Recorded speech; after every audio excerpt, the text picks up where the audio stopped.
I forgot to record. Again, if you are, there's some housekeeping guidelines. Please stay mute to prevent background noise. Use the raise hand feature if you want to be called to the floor. And then we will call you to the floor in the order presented. This help with the rules of order or Robert's rules of order and help us with the flow of the meeting. And that's allowing one person to be called on the floor at one time.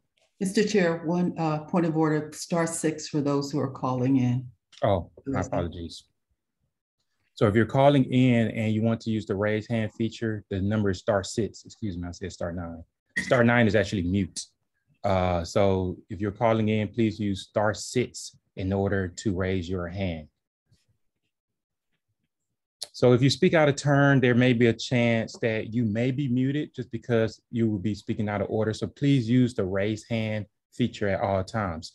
If you are a city representative, please enter your contact information in the chat. This will help us make sure that your information is being recorded and allow us to call you to the floor in the order that is presented. I'm gonna go ahead and start with a couple of shout outs. We have quite a few. First, I want to shout out Atlanta Public Schools and PBS for helping with the facility maintenance. So that's Atlanta Public Schools and Purpose-Built Schools. Thank you for taking the opportunity to help with the facility of the gym and auditorium for Carver STEAM and Carver Early College. We also met with the COOs, superintendent, and Carver leadership. So we appreciate the work that you all are doing. Give a shout out to the advisory team, NPU-Y, that's particularly Chris McCord and Russell Hobson for advising me. Shout out to Monique, who did a Carver Cluster Leadership Summit, where all the community members would come together and discuss things that they would like to see in the Carver Cluster. Shout out to District 12 office, Councilmember Shepherd, and also the cleanup leadership, James, Keena, and others. For also to Ken, also helped with the cleanup leadership for helping us clean up the university ramp. Shout out to Mr. Khan, Lakewood Heights, Saudi, who is the leasee of the Chevron at Lakewood Heights, the City of Atlanta Legal, Councilperson Carla Smith, the Lakewood Heights leadership, Gloria, Jason, Kelly Jean, Rebecca, Paul, James. Shout out to Payne from High Point Estates and Officer Givens for resolving some of the issues with pickup. Shout out to Jeff Depp, who's working on transportation issues. Shout out to James, who got approved for the beltline TADAC from the council, CDHS Council Committee. So I have a lot of shout outs. Appreciate for everybody who's doing everything. Also, shout out to all the APD people who's making sure our community is safe. Is there any other shout outs? Please use the raise hand feature at this time. Is there any other shout outs? Say quite a few.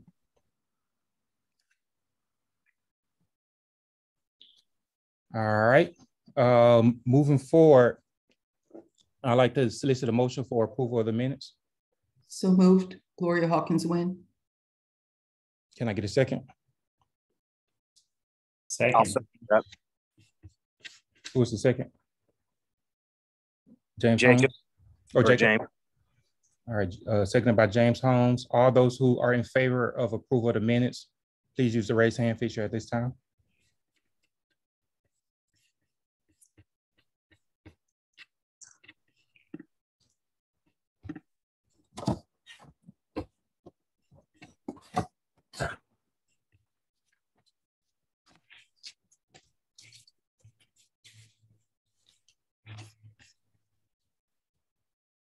All right, we had 9. We'll clear the feedback. All those who are opposed to approval of the minutes, please use the raise hand. All those who are opposed, please use the raise hand feature at this time.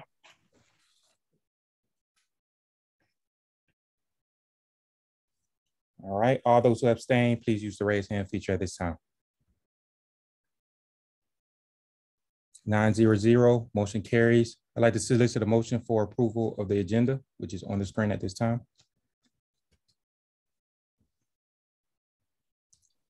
I'd like to solicit a motion for the approval of the agenda. So moved. So moved. So moved by Gloria Hawkins Wynn, seconded by, I believe that was Jacob. All those in favor, use the raise hand feature at this time.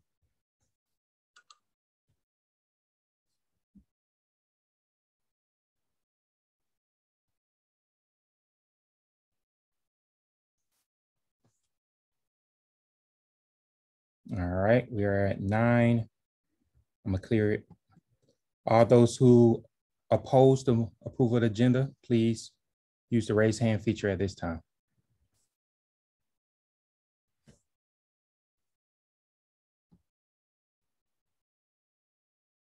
All those who wish to abstain, please use the raise hand feature at this time.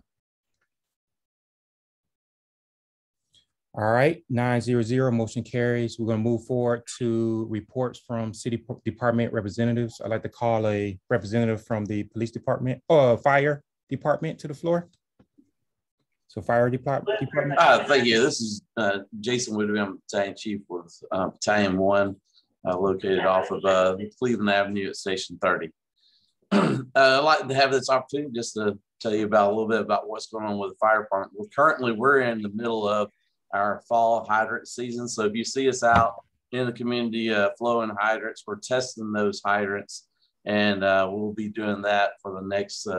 We got about another 30 days left in the hydrant inspection that's going on.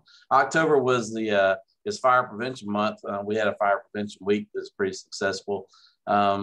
Just make sure to, with that message, is that you make sure that you're, make sure you have working smoke detectors, good fire extinguishers on hand.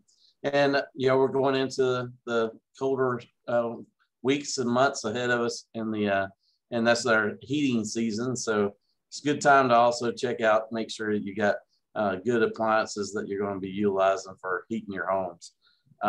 We still have smoke detectors available through our ASAP program, which you can reach out to.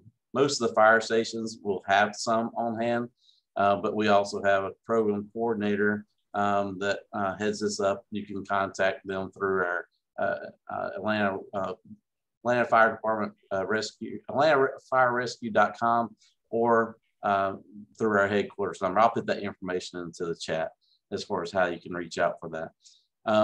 We still have the car seat program. I'll put that also into the chat as far as how you can reach out to the car seat programs for to access that program. November the 5th, coming up at the 1st of next month, is Atlanta Fire Foundation is recognizing some of our members. They help support the fire department. That's a awards process for our department, and it's called Breakfast with the Bravest. I can also put that information in the chat if you're interested in knowing more about that program in the Atlanta Fire Foundation. Any questions for Atlanta Fire Department that anybody may have? Yep. Please use the raise hand feature at this time.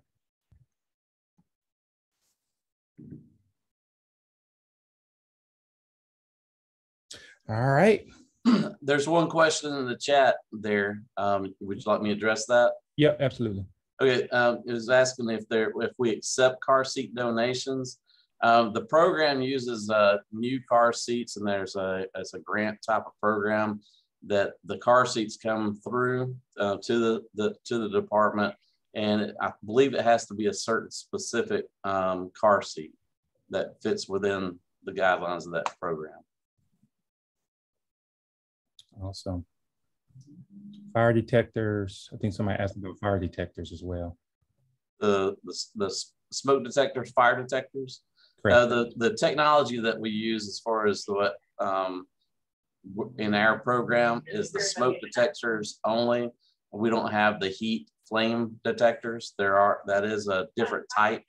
What ours is that's in our program is smoke only. All right. Is there any questions for the Gloria? Yes, sir. I put fire detectors. I meant smoke detectors. Are they still available, and what's the method for pickup? They are available. There are some that will be located at stations, but if you're wanting to go through our program coordinator, you can also call our headquarters coordinator for this directly, And because you may go to a station and they may be out because they don't get, a lot of volume of them. They'll have some on hand, but those numbers come and go as people come by and request them, to ensure that you've got a request. And then also, if you want someone to come and assist you with it, as the number's 404-546-7019. And the coordinator is Claudia Nash. And I can summarize some of this and put it into the chat where you can have some of this key point information. All right. Appreciate it, Battalion Chief Jason. You're welcome. Thank you for keeping us safe. Well, thank you very much. Thank you for your time. All right, appreciate it. Is there a representative from APD? How's everybody doing? This is Captain Adams, Captain Adams. Zone 3 Commander. Yep. How's everybody doing this afternoon? Be good. Okay, just want to start off by saying, thanks for the support that you NPU-Y provides to the Atlanta Police Department. We're continuously doing our crime fighting initiative in NPU-Y, corridor Lakewood Heights, Chosewood, South Atlanta, the villages of Carver, and Amel Heights areas. So between October and September, we have 9 burglaries. A lot of those are some vacant properties that's being renovated. Our investigators are working some good leads in those areas. Officers are out there, they're showing up on these calls, even though they may feel like, some of the community think, their property is lost. The officer still is processing these things, trying to get fingerprints, and they're working off those leads. Some of the ag assaults that we're noticing in your area is people knowing each other, some kind of acquaintances or some kind of domestic violence. Our ag assault unit is working those leads as well as the robberies. So all those are still, they're working some good leads, good strong leads in your area, and we're still pushing out the see something, say something program, not leaving valuables in your cars, firearms in your vehicles. That's one of our biggest challenges. People still leaving, valuables in the cars, or they leaving the cars running, as well as the Uber drivers. They're still being targeted. Some of these jobs where you go out here and deliver foods and stuff, people still leaving their cars running out here in the area. So if you got relatives or someone is doing this, working these industry, just always reassure them, tell them, do not leave their cars running. I don't care if it's 10 feet away, because what's happening, people are calling in bogus calls, and once the person pulls up, they're getting in their cars and they're driving off. And a couple of other things I want to push out in NPU-Y. Every NPU meeting, I've made a commitment to start pushing out, getting more people signed up for the Police Citizen Police Academy. I think it's a good tool between the community and the Atlanta Police Department. It gives the civilians a chance to see what's going on in the Atlanta Police Department and how we function, and it builds dialogue between the department as well as the community. Other than that, that's all I have to say. I will take questions now if anybody has any questions. We're gonna give a couple of more minutes for Chief Bryant. I see his hands raised as well to add on to anything. Appreciate Chief Bryant for attending NPU-Y call. Hey, thank you so much for having me, and I appreciate the report out from Captain Adams. I just wanted to pop in and hear some of the issues and concerns that I may be able to address. I could tell you, as Captain Adams just reported out, the crimes, the efforts that he and the team, as well as Major Peak, are doing in Zone 3, are really keeping us in a good place. We're seeing those numbers drop below where we were last year, as well as the year before. And so I just want to applaud them for that, as well as the community in their efforts in supporting the Atlanta Police. I did hear that there were some concerns, and I wanted to be able to address those as it relates to the NPU had some concerns about police officers working extra job or being employed as extra jobs. I don't know how that information got to me specifically, but I wanted to address any issues or concerns that anyone may have that I could address. So thank you. Is there any questions for the, let's see, Gloria? Yes, Chief, thank you very much. I had a chance to hear and visit with you at the recent police academy, the 911 visit. And I was asking at that time if you would address us, and you did. You kept your word. So thank you very much. I think maybe the question arose vis-a-vis officers and APD officers, because in Lakewood, there is a desire and belief that we would be able to support Zone 3 with directed patrols.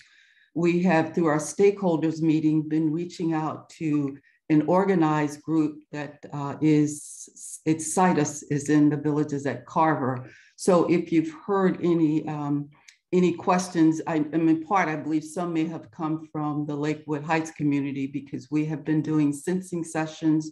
We have been meeting with the stakeholders of the various communities in primarily the south quadrant of NPU-Y, South Atlanta, Joyland, High Point Estates, and Lakewood has joined in. So can you give us any guidance as to whether there are issues that we should be circumventing vis-a-vis that effort?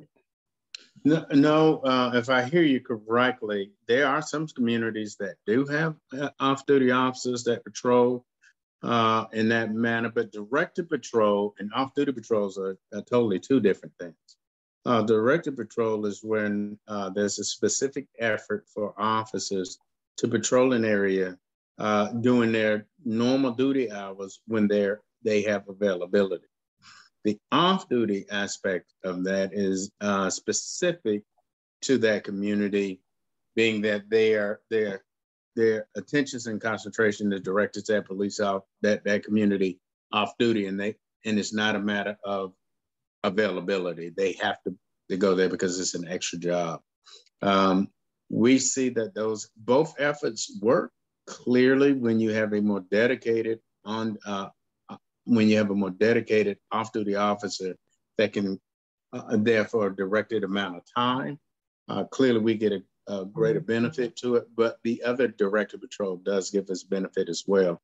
And again, they have to put this on their sheet, just like they received a call. So there is attention, it's just not the same level of time and effort that is put into it. Thank you. Thank you. We're looking forward to it. I think we're going to probably schedule a secondary meeting with Lakewood Heights leadership, NPU-Y leaderships, and to the community leadership as a whole to discuss both directed patrol and off-duty officers. Chief, we're going to drop into the chat a summary of a very structured and well-organized meeting that we think sets the foundation for perhaps the next 3 to 6 months. It was both community, business, and I think we've spoken to Major Peak and Captain Adams as well, and they've encouraged our aligning with the stakeholders that currently meet in the villages of Carver, which is Beat 305, and it has been very successful. I would dare say that they would state that crime has been driven back significantly. So thank you. Thank you. I'm gonna give a couple more questions. Jacob Mills. Yes, I just wanted to personally thank Captain Adams for addressing the Chosewood Park neighborhood issues on McDonough and Eric Street. We really appreciate your due diligence and taking care of that for us. Thank you, sir, and thank you for the support as well. Omar Ali. Yeah, I have a pretty general question. If the community is unable to afford the directed patrols, which direction can we go in with the police department if we can't afford the directed patrols or the off-duty patrols?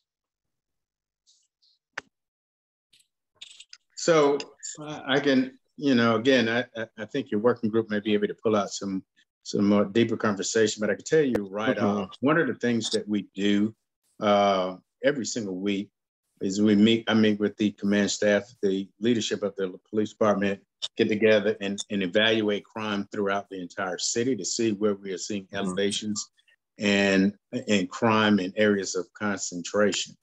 And so when we see that in a particular area is spiking, we utilize different levels of strategies and resources to address it, to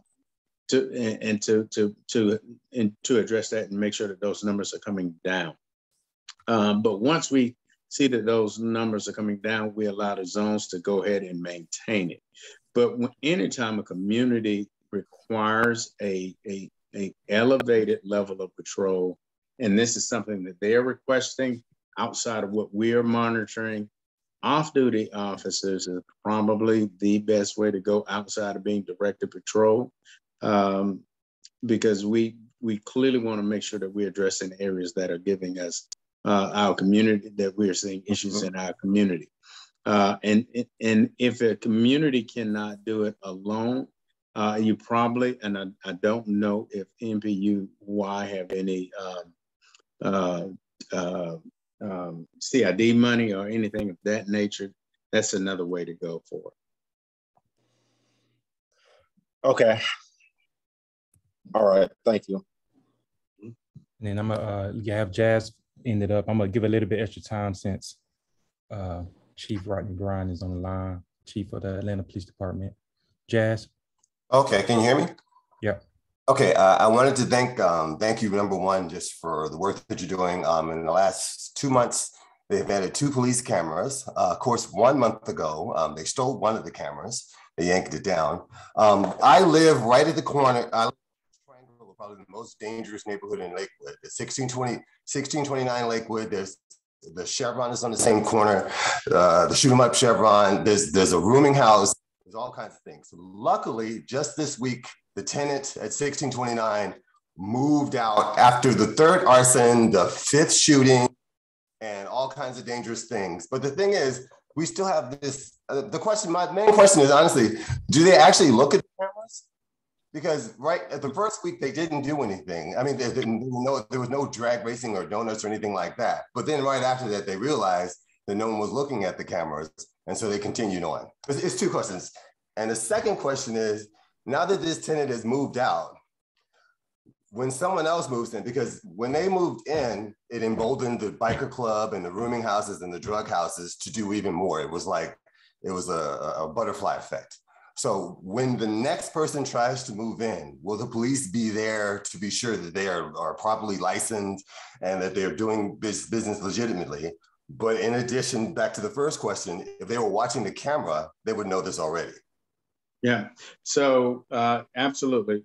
On our camera systems, we are watching, we do watch the cameras. We watch our camera. We have our video camera system is up and running 24/7.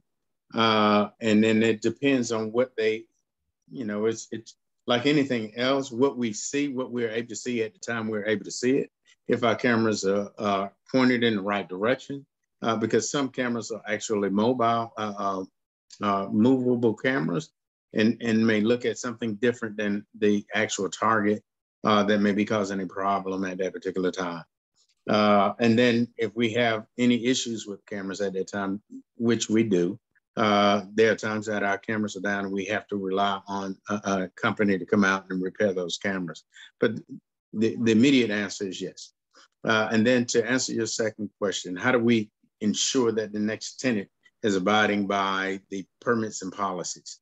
So clearly this is, again, this is more than just the Atlanta Police Department. Permits and policies are outside. We govern business permits, and everything else is zoning and maybe state permits at that time. And so we work very collaboratively with those different entities to make sure that people are doing what they're supposed to do. Now, clearly, I'm one of the first to tell you that there are times that people slip through the crack, and then it takes another initiative and incentive for us to go out there and address that. And we do the best that we can to infiltrate those locations. But you have to understand, bad people don't have to abide by the law. We do. And so even though there are times, and I get this one all the time, where we see that people are doing things, I get it. But the law doesn't allow us to do as much as we would like to do just because we see something on private property. But I can assure you of this. Anytime that an incident hit our location and we are aware of it, there is a strategy in place to address it. We evaluate it. If it's not working, we have to go back to the table and come up with a different strategy until we're effective in getting that location under control. So we don't give up on it. It may take us some time to address it, but we don't give up on it. Okay, one last question. Is there anything being done so that when you call 911, you don't get the machine? So I wish that the answer to that is, let me answer this. First, we're working on that, coming up with new technology to address that so we can decipher a number of calls. What I think a lot of people don't understand is so many people. We've done a super strong marketing plan on telling people to call 911 for everything. And that's what people do. And so if the person is calling about the loud barking dog, the person is calling about the loud music, the person is calling about the trash on the street, all of that, if all of those people call at the same time, we have to cycle through all those calls. That's a technology that we're working to, that we can now get rid of those lower priority calls so we can only deal with emergency. We are working on it. We'll have that system in place before the year's out. All right. I see 2 hands are raised. I'm sorry, I'm gonna get Erica's in. Sergio, I saw your question in the chat. One of us around prostitution around the Lakewood Chevron area. And then Erica, did you go ahead and ask your question as so that we can move forward for some time? Hi, I am a resident of Park Place South, and I think it's a great place to live. There are townhouse and condo units there and houses there.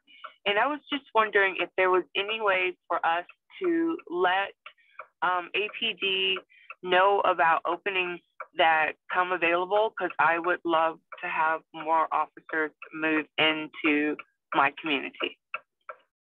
I think I lost you due to the clicking. You said, how would they get into your community? Is it? No, I mean, when units or when homes become available, I'd love to a way for APD to know about that, so that officers could look for places to live in Park Place South. Oh, absolutely. We have no problems if you contact the zones or field operations. I'm sure that Captain Adams reach out to you to give you that information, but and people are putting that information out to our officers on a regular basis, and it's just up to them to move into it. And also, ma'am, just to piggyback on Chief Bryan's on what you just stated, I have my email address in the chat, and normally I go around a lot of neighborhoods, new developments, and either when I'm at a community meeting or NPU meeting or just doing a drop-in, you know, people always ask that same question. So if you send it to my email address, because a lot of younger officers that's coming on to the agency usually be looking for places to stay, and they don't have a problem staying in the neighborhoods because it gives a better connection with the Atlanta Police Department and the community. So like I said, my email address is in the chat. Feel free to send me your information. What I do, I just come by there personally, because usually on those, I don't respond. Like I respond to email. I like to go by in person because it's more personal. That way I can actually tell, you know, officers, hey, you know, this is who you be in contact with. And a lot of times they do it all the time. There's been several officers that have taken up place of residency just from somebody offering it and saying, hey, you know, we like to have an officer, and they go through the process like anybody else do. And it has added security to the community. And we're going to do appreciate Erica for the question. We're going to do one more question from Sergio, and then we're going to move to the next. Sergio, did you have a question? Yep, it was just around the like prostitution, just to kind of piggyback off of like the other stuff for our little Chevron corner area.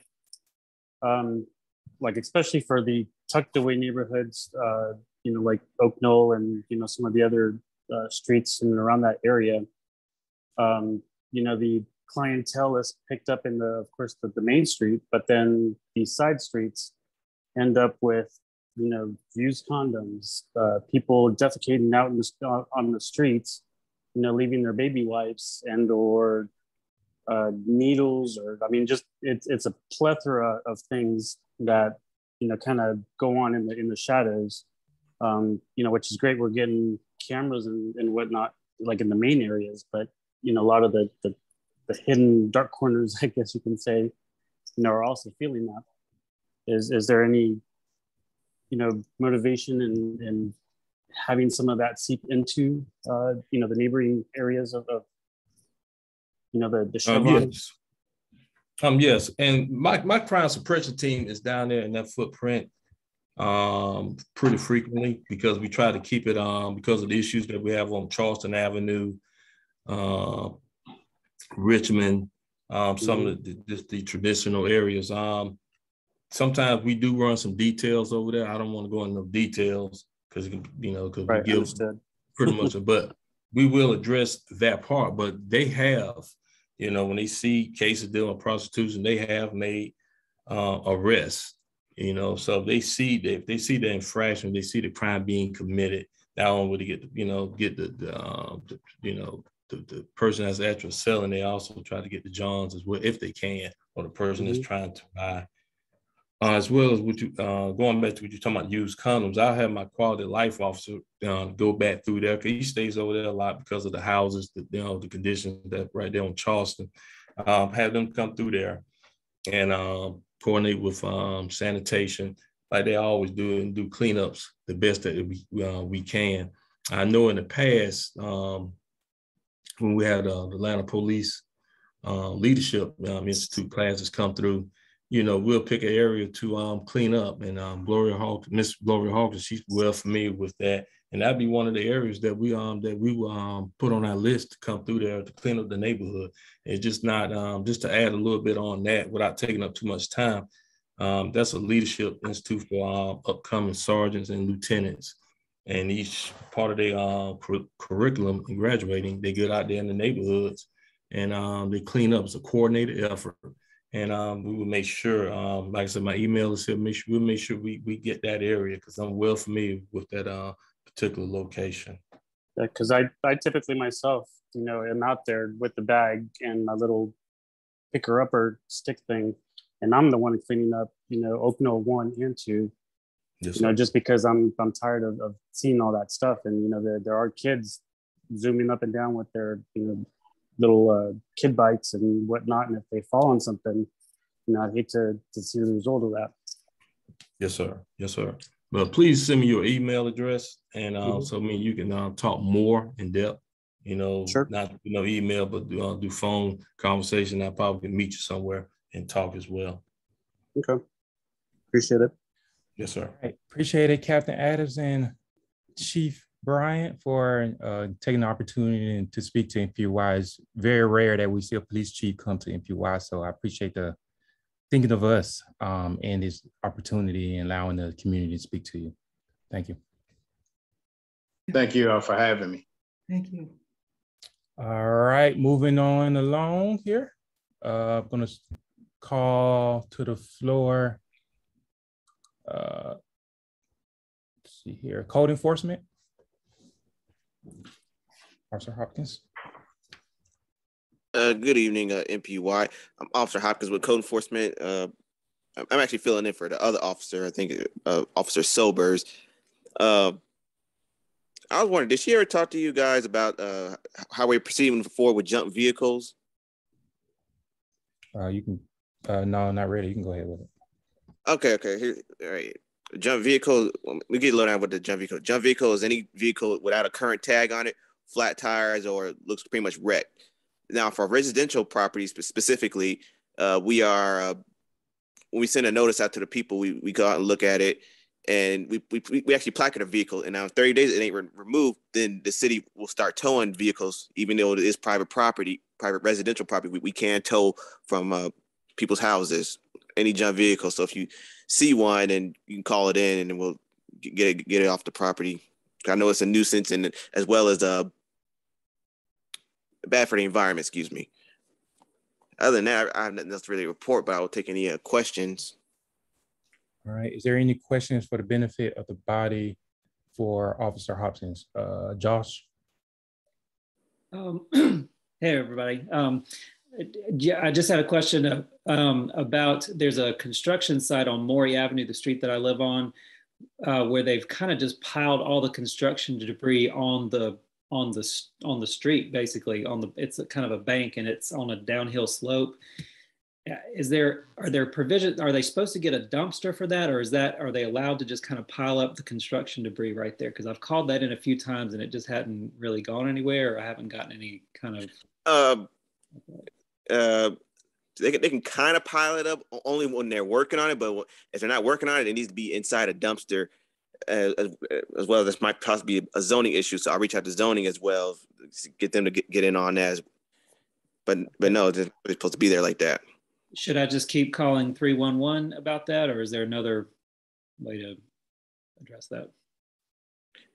You can't keep 311, but I'm gonna forward. If you can, my information's in the chat. You can text me the address, and I'll forward it to Officer Sobers. We'll both go out there and look at it and go from there. Okay, thank you. All right, appreciate it, Josh. Is there any more questions for the benefit of the body? All Mr. right. Chair? Yep. There's one quick question specific to how many boats can a person have on their property? How many? It's not really a number, but if we're gonna treat it like a vehicle. It cannot be parked in the grass, and if it's on a trailer hitch, the tires have to be inflated. Okay, thank you. And actually, it's on the stuff like that. We'll actually tow those too. And then we do have another question. James, did you want to read that as well, right below the boats question? Neighboring properties have excess brush causing. It says neighboring properties have excess brush causing rodents and pests, specifically against my fence. After asking the owners to clean the lot, I'm assuming it hasn't been done. So what other options do we have? You say about the overgrowth on the fence? Yes. So if the person has asked the neighbor to clean the overgrowth that's causing the rodents, and that the owner doesn't comply, or what other options are available? I mean, if you make a complaint, I mean, we'll get them to try to cut that. And now, if nobody owns the property, then we'll forward it to DPW, and then the city will cut and clean it up. If nobody owns it, or property's kind of locked up in like limbo because somebody's deceased or anything like that. Okay. All right, we're gonna do Officer Hopkins. There's quite a few questions in the chat. Do you mind just going through it and answering it? Hold on 1 second. I can do one more. Well, first, the car notices. Do we just send that to you, or how do we? What with the car notices? How does that work? Oh, it's just like making a regular complaint. You call 311. You say this property probably has a possible junk vehicle. We'll go out there, investigate it, if it's true, we'll proceed forward from there, just like any other case, overgrowth, junk trash, debris, open and vacants. Okay, and then there's a property off of Oak Knoll that has a lot of tires, but when Sergio sends a message, it's just keep jumping from state to local officials, I suppose, and no one picks it up. Could you coordinate with him to take a look at it? Yes. All right. And one more thing, if you would just add your information into the chat so that somebody asks for your information as well. Okay. All right, I'm gonna go ahead and move forward due to time constraints. Purpose-built schools, Dr. Saunders.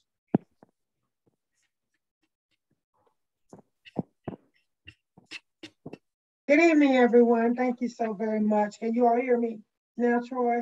Yep, we can hear you. Okay, good. I have several announcements here. First, I'm Dr. Tanya Williams-Saunders from Purposeful Schools. Purposeful Schools consists of Carver High School, STEAM, Price Middle, Thomasville Heights, and Slater Elementary School. All purpose-built schools have gotten off to a great start this school year and returned to full in-person learning. We started on August 2nd. We know that academic gaps and loss of learning are significant and we have developed a 3-year multi-pronged recovery program that focuses on 3 areas: small group interventions, engage in project-based instruction, and social and emotional learning supports. We believe these strategies will both close the gaps and set the stage for continued growth in the long term. Let me take a quick moment to talk about COVID and our prevention plan. COVID and keeping our schools safe is one of our top priorities. We are back and we're open for in-person again in a way that ensures our students that their families and the students themselves are safe and healthy, and we've implemented a comprehensive safety and prevention plan that consists of the following. This is how we're keeping your babies safe. 1, universal mask wearing. All students and staff are required to wear masks on campus at all times, but they can remove them when outside. Testing, COVID testing. All COVID staff are tested twice a week, and the student testing is also available every Friday on site at schools. We have launched a testing campaign to encourage caregivers to opt into testing for their students. Vaccination. While not mandatory, we strongly encourage vaccination among staff, eligible parents, and families. Physical distancing. Our classrooms are back at full capacity, but we are continuing to distance ourselves with 3 feet of separation between desks. Ventilation. Ventilation and air filtering is critical, and staff are encouraged to keep doors and windows open whenever possible. Most classrooms and all classrooms without windows have an air filter. Deep cleaning. Whenever someone in a class tests positive for COVID, we perform a deep cleaning of the classroom before school resumes in that classroom. Hand washing. We continue to promote good hygiene and hand washing. Our schools installed hand sanitizer stations throughout the buildings. We are always interested in engaging and collaborating with the community around ways to ensure our scholars and families are safe and healthy. For example, community outreach, vaccinations, and testing campaigns. PBSA is partnering with Focus Community Strategies to launch a teacher program which provides any PBSA employee the opportunity to qualify for $10,000 in down payment assistance for buying a house in the price attendance zone. All of our wonderful students at Slater, and I'm gonna repeat, all of our students, every single student at Slater Elementary School has been provided or will be provided a brand new winter coat through a partnership called Operation Warm. Last week, we provided winter coats for every child in pre-K through 3rd grade. And we will provide 4th and 5th grade in the following week or so. The kickoff was last week and Fox 5 was on site. Many of you may have seen it, to assist and provide coverage for this amazing story. Finally, 2 final remarks. Through a new photography program at Price Middle School called 100 Cameras. 100 Cameras, students are exploring the artistic side of taking average photos.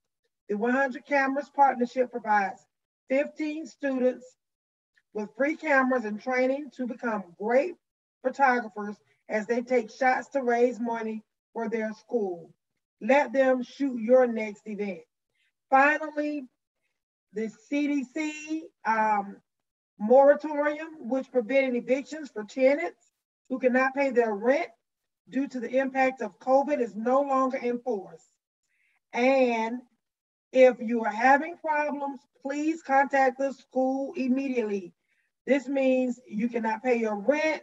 Please contact the school. We don't want any parents to be homeless. Please contact us and we'll let you know how we can help you. Our enrollment is booming at all 4 schools. Please visit our website or call any of our schools to make an appointment to register your learner, your child. Thank you very much. If there are any questions, my contact information has been placed in the chat bar. Troy, if you need me to take any questions, I will. If there are anything that I may be able to answer, I'll gladly take it. All right. Is there any questions for the benefit of the body? All right. Seeing none, appreciate it, Dr. Saunders, for everything that you're doing with PBSA. And we appreciate the engagement that PBSA has been doing with the community. It's been really marvelous to see the work that you all are doing. Thank you. Thank you. Thank you. So we're going to go ahead and move forward. 311. Did 311 want to say anything?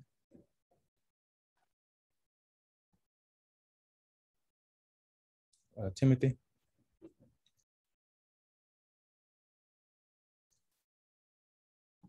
I think you might be on mute, or it might be an audio issue. All right, moving forward, we're gonna go to Parks and Recreation, Gerard Jackson. Good evening, everyone. My name is Gerard Jackson. I'm the Community Facility Manager for South Bend, Perkins Park, and the Gilbert House. I would like to announce that South Bend Center for Arts and Culture is now open. We opened it today. The hours it will be open is 10 a.m. to 7 p.m. Monday through Friday. Our after-school program is currently open. It started today. Right now, we're registering 20 per site, and we only have 5 slots available because we had 15 children register in the last 2 weeks. With the center now being open, I hope it curbs the crime that's been recently plaguing the centers. I am aware of the armed robbery that happened in the park last Sunday. The police were contacted, and we're going to try to meet and try to figure out how we can curb that from happening in our park. I want to also make sure that everybody is aware that I am aware of the homeless encampment that's located in the park area. Right now, I'm trying to work with the mayor's office to try to get the people out there to talk and find out, can we help and provide assistance to the people that are currently living in the park. I want to also remind everybody that it is the season that snakes are going to sleep. So as of last week, I found at least 5 to 6 baby snakes near the facility. So if they're near the high traffic facility, I'm pretty sure they're in our playgrounds, they're in our trails. So let's make sure that we're watching where we step in, where we lay, and make sure that, we're being safe at all times in our parks. At this time, if there's any questions or concerns pertaining to the park area or even the dog park, I'm available to answer them. All right. Is there any questions for the benefit of the body? Please use the raise hand feature.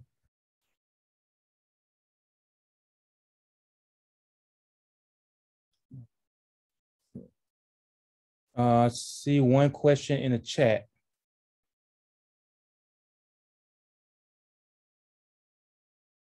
James, would you read that? All right, the question says, this is from Michael Mills. The individuals that live in the park on the soccer field now have 2 dogs that they keep tied up to the pole and they bark when we walk by. Is animal control able to look at that? Yes, so since that's been brought to my attention, I will call them first thing in the morning, have them to come by there and see, can we get that taken care of?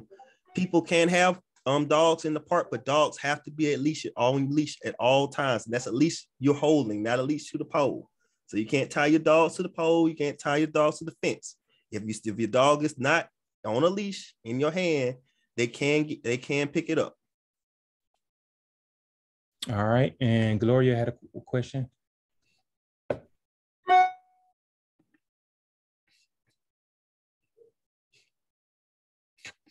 You're on mute, Gloria.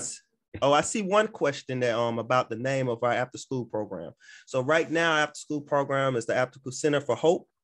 Right now, we have a partnership with Atlanta Music Project. That's the organization located near Deal Avenue. Our main focus is to provide homework assistance and to provide instruments and make sure that our children can be able to read music and perform with various instruments. And one of the best things about our after school program is once you're registered in our program, you receive an instrument free of charge, and that's your instrument. So as long as you're in our program, you can take the instrument home, you can perform at home, churches, or other events. And we make sure that you can learn how to read music and be able to play your instrument. Appreciate it. And one more question. The street lights, how do we get the street lights turned on at Lucius Simon Park on Cameron Street? Send me an email, but also contact 311 so we can have two people working on the same thing. We can get that taken care of. All right. And then Gloria, you can wrap it up. Hey, Mr. Gerard, we, Lakewood community, thousands of dollars, had 3 or 4 gates installed. They were being locked for a period of time. Wouldn't that support enforcement of the park? What can we do to revisit those gates and the locking of those gates? Yes and no. So the gate that's located near the field is locked and it is helping. But the problem is we have to make sure that the community is involved, because I walk through that area every day. And what they're doing is they're actually parking right at the gate, doing what they're doing, and then turning around and going the opposite way. So the best thing we can do is make sure that the community is involved and we're watching, because yes, during the time that I'm there, I'm walking. If I see it, I call it. But those times when I'm not there, if we get the community involved and make those calls so we can deter them from going into the area. Now, when it comes to the gate at the front entrance, normally we had APD handling that. I will get back with them and see, can we get that partnership back going, where at night they close that area. But the biggest thing we can do is just make sure if you see something, tell something. That's how we can get things back to where they were. Thank you, Mr. Jor. Thank you. All right. Thank you for everything that you're doing with the Parks and Recreation. Thank you, guys. All right. Moving forward, we're going to go to Solicitor Burns with the Solicitor's Office, Assistant Solicitor Burns.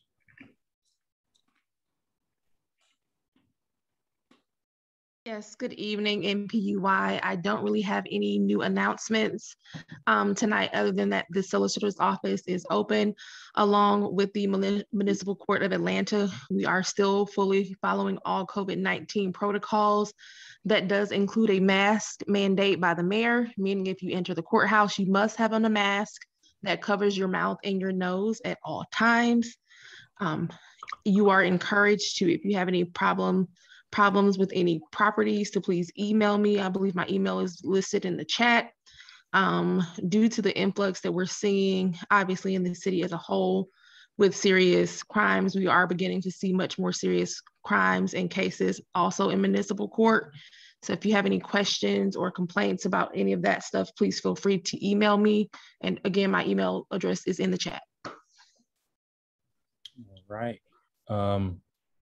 Is there any question, Gloria?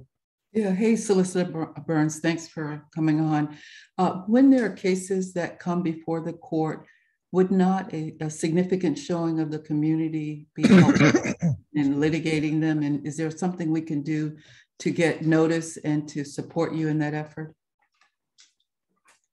Yes, of course. Any community interaction is definitely supported. Especially since we are, and myself specifically, I'm a community prosecutor. I am currently assigned to housing and code, but also aggravated crime and traffic in municipal court. So the support of the community is very much needed. So we are, in court every single day. The courthouse is open to the public, so feel free to come in, sit in court, to watch. To also, let us know if you'd like to address the court, because there is also an opportunity to do that. If you'd like to express any concerns about any cases that we have on the docket that day, or any cases in general, the court has been really responsive in listening to the community at large and addressing you in court if you'd like to attend. Most narrowly, the docket, how do we because we would like to, of course, attend those cases that pertain to our community. Is there any Of course. getting a copy of the docket to know when those cases come up? Yes, if you go to the municipal court website, the docket is actually online. Okay. And it specifically with addresses, I'm assuming. Is that correct? You should be able to find everything you need. If you have any questions, once you look at it, feel free to email me. Oh yeah, thanks. Thanks much. Of course. All right, appreciate that. Appreciate Attorney Burns for everything that you're doing with the Solicitor's Office. Thank you. All right, we're going to take one more official. I have a hard cutoff at 8 o'clock. Officer Lawrence from Suite. Hello, good evening, everyone. Good evening. I just have a couple of things tonight. Again, I just want to thank all the residents for your patience with us collecting yard trimming. We have went back to bi-weekly collection of yard trimming. That started last week, so this week is not collection. I know a resident, he had an issue with the collection of there, and he got with one of my colleagues, Mr. Givens, Officer Givens, and we were able to assist him with that. So again, if you have any issues where you're missed outside your collection, scheduled collection day, please feel free to email me and I'll forward it as well to the collections manager, and we'll see about getting crews out there. But you as well can call 311, but I prefer you to email us so we can go ahead and get it taken care of immediately in-house, so we can go email it to the correct people, so it won't be going in a circle trying to get to the right person. And everything is still collected weekly of garbage and recycling. So that didn't change at all. And also, if you need illegal dumping, please feel free to email me. If you have any photos or any videos of individuals, that will help in prosecution as well. But other than that, I don't have anything new. Again, I just want to thank you all for your patience with us while we're going through this change. And any questions for me, you can or email me, because I know you're at your cutoff now, or you can email me. All right, we're going to allow a question from Shante. Shante. Oh, it's okay. I'll send it via email. Thank you, Officer Lawrence. Okay, thank you. Okay, thank you, Ms. Shante. All right, appreciate it, Officer Lawrence. If you are a city representative and you was not able to speak, our apologies. We did give a little extra time for APD Chief Rodney Bryant and Captain Adams to speak because it's a rare opportunity to speak to a chief police officer of the Atlanta Police Department. So if you have any comments or items, just please post it in the chat whenever you get a chance. Thank you. All right, we're going to move forward into the matters of voting. Matters for voting. We're going to start with the 515 Federal Terrace. We would like the applicant to briefly speak on it. I think he's online. Yes, you.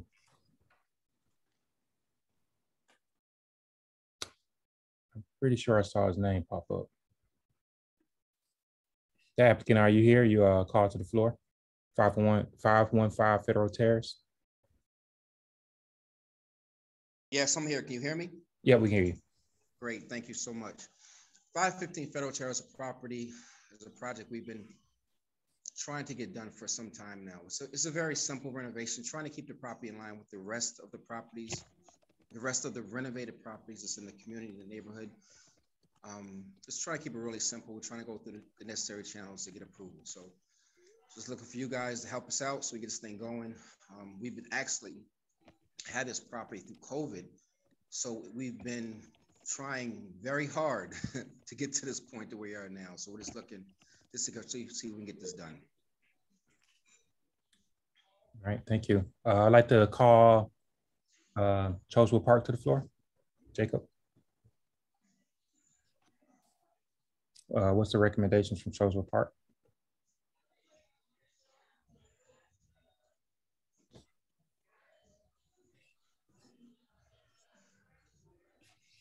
Is there a representative from Chosewood Park? I thought I saw Jacob. Well, Jacob was online. Jacob, you're on mute if you're speaking. Jacob, you're on mute. I'll ask you to unmute.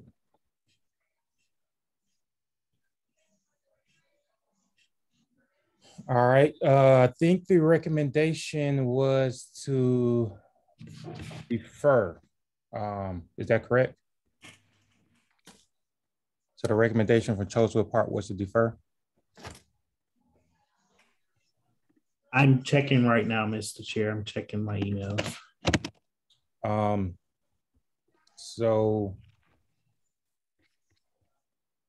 then the recommendation also from the executive team was to follow Chosewood Park, whatever Chosewood Park recommended. And I think the reason why is because even you haven't quite spoke to Chosewood Park yet at their community member meeting. So I think they defer unanimously on their end. You are correct, Mr. Chair. For the record, Jacob said it was deferred to November. Okay. All right. I would like to solicit a motion and then open the floor for discussion.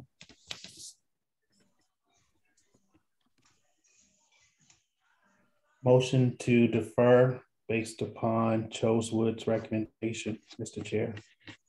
All right, we have a motion. Mr. Chair, can we, for your next meeting, will we be automatically put on the agenda, or how we need to proceed from there, from Chosewood Park? Yes. So if it's a deferral, you will be automatically put onto the next agenda, and you will be added to Chosewood Park's agenda. So our recommendation would be that the executive team mentioned would be to go to the Chosewood Park meeting, ask for a favorable vote, and then come back to the NPU for a meeting for a favorable vote. And that's just because we prefer that the Chosewood give us a recommendation because they have various plans. Chosewood Park has a community plan that we want to make sure that we adhere to. So that's why we always ask for a community vote before the NPU-Y. I didn't get a second. I second. Okay. Sorry. Who seconded? I didn't catch the name. That was Nikki Garcia. Hey, Nikki, good to see you. Seconded by Nikki Garcia. I'd like to open the floor for discussion. Please use the raise hand feature at this time.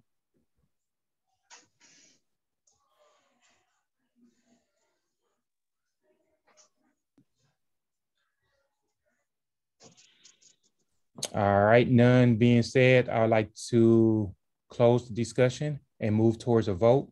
All those in favor for deferral, please use the raise hand feature at this time. In order to be a NPU-Y member, you must have attended, you must be a resident or a business representative and have attended 3, this being your 3rd NPU-Y meeting out of the last 12 months. Oh, I can't see.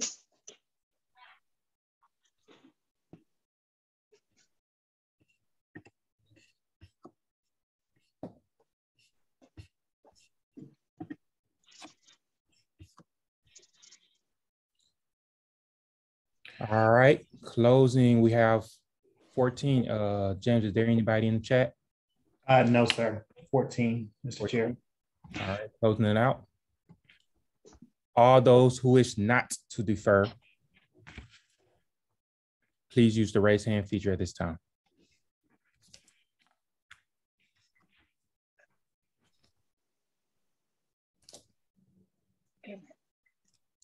So those who wish to reject the deferral. All right, seeing none, we have 0. Those who wish to abstain, please use the raise hand feature at this time.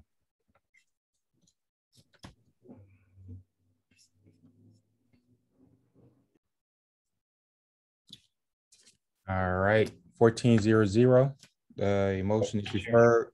You will remain on the agenda for this until November. Please attend the Chosewood Park meeting so that you can get a favorable vote. All right, moving forward to 21-18, 139 Thurkeld. Mr. Chair, previous point of order, the spelling of Thurkield, I think it's K-I-E-L-D. We had corrected it previously. Okay, so I make sure that it is corrected. Thank you. Is there a representative from Thurkield? Yes, Josh Nowlett here. This is a property that Milton Carroll and I, both long-term residents of South Atlanta, went in together and purchased. It's a vacant lot. If you turn on Thurkield off of Jonesboro, it's the, I guess, the second lot on the left.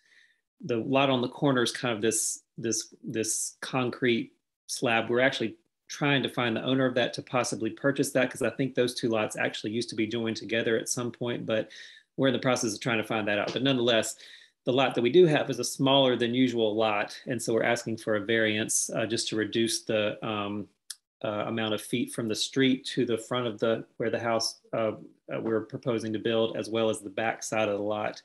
And I think the building that we are proposing to build, the house that we're proposing to build will only take up, I think, 30% of the space on the lot. So there'll still be plenty of green space around. All right, appreciate it, Josh. Is there a representative from South Atlanta Civic League? If there's not, I can speak on that. Yeah. Go ahead, Chris. I would just like to say that for these applicants have been long-time partners and amazing advocates for South Atlanta. I look forward to seeing this project in our neighborhood, especially on a street like Thurkield that needs more development. At this time, if there's no discussion, I'd like to actually offer a motion for approval. All right. This is, yep. And to Chris' point, this has been approved by the South Atlantic Civic League. They sent me a message for approval. Chris has solicited a motion. Can I get a second? Second, James. Seconded by James. Open the floor for discussion. Hey Troy, it's Melody. We already approved that with the Melody with South Atlanta Civic League. Yep. Yep. I mentioned that. Yep. So South Atlanta Civic League has approved it. Is there any other items for discussion? None being said, we're going to go ahead and move towards a vote. All those who are in favor of approving 139 Thurkield Avenue, please use your raise hand feature at this time. In order to be a voting member, you must have attended 3 meetings, this being your 3rd meeting out of the last 12 months.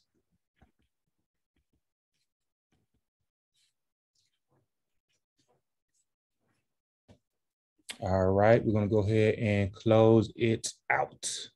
15, Mr. Chair. 15, clearing it out. All those who wish to deny, please use the raise hand feature at this time.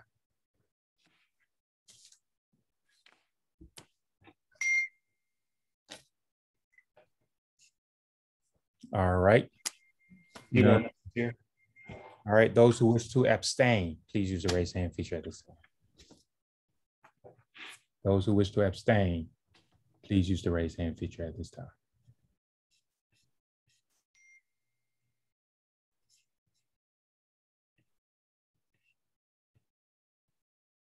All right, closing it out. What we have? 15-0-0, Mr. Chair. 15-0-0, motion carries.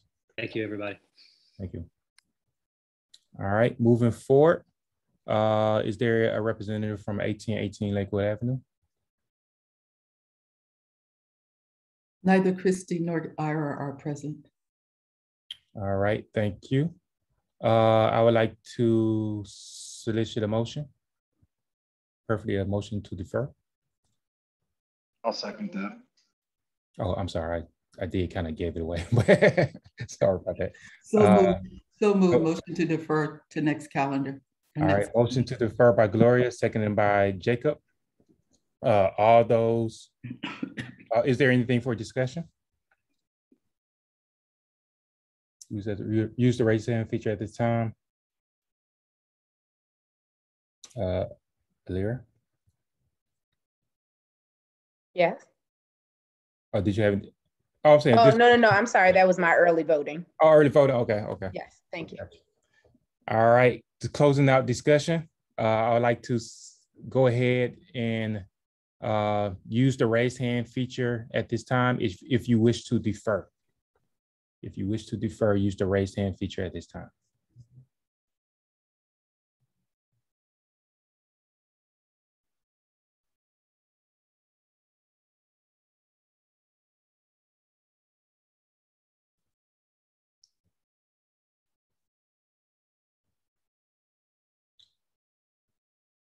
All right.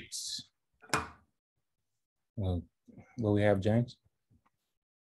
10, Mr. Chair. All right, 10, closing it out. Those who wish to not defer, those who wish to deny the deferral, please use the raise hand feature at this time.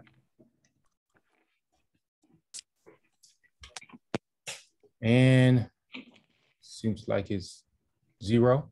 0, Mr. Chair. All right, those who wish to abstain, please use the raise hand feature at this time.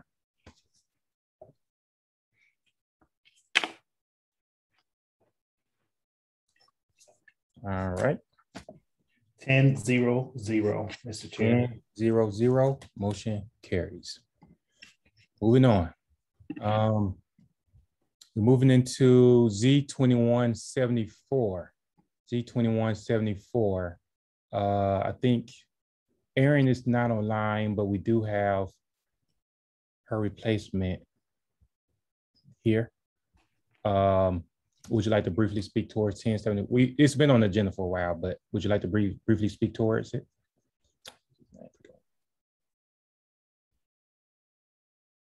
Where Leah is present, I'm not sure if you're addressing her. Leah is present. No, Aaron has a, I forgot his replacement. I'm trying to find his name. I forgot his name that quick. Go into the email. Oh. Take it.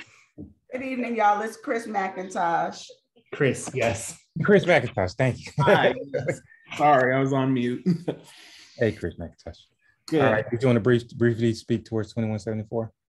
I don't have anything specific to speak to the ordinance, just that it has been kind of in motion for a while now. We're looking to amend the zoning ordinance to include more affordable housing near transit and also in neighborhoods that could be additional development.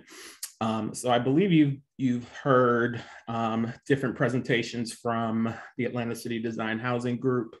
Not sure if I need to add anything more to that or if you— Chris, I'm sorry, Chris.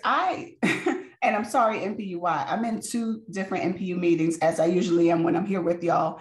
And I thought you were calling for the planner's report, which is why I called Chris.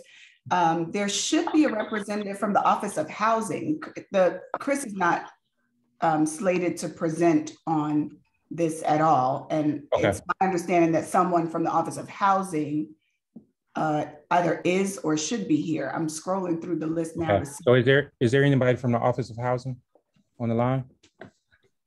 You're called to the floor.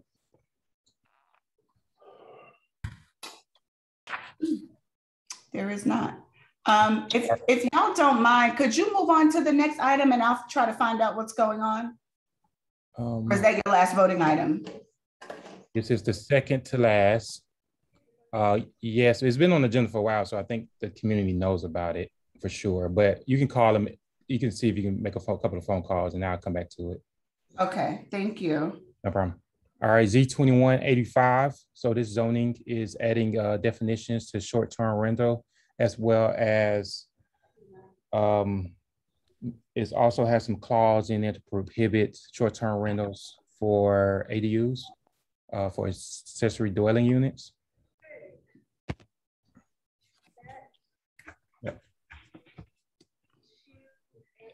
And it's essentially just adding definitions to each of the coding ordinances. So it was actually recommended by the executive team to deny this one because there were not a strong enforcement on how would they enforce the rules. I'm trying to read my notes here.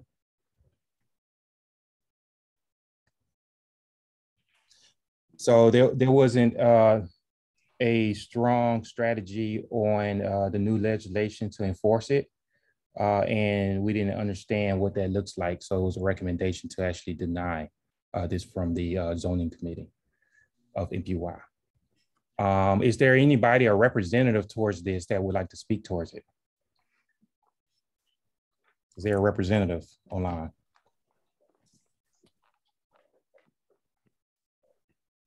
All right, I'd like to open the floor for solicit a motion from the floor.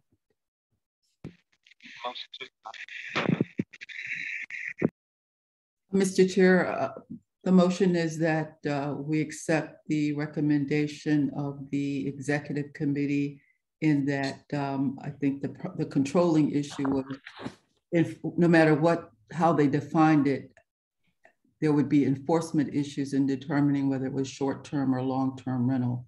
So I believe that's what the executive committee hung its disapproval of the ordinance on. And I move that we accept and adopt the position of the executive committee.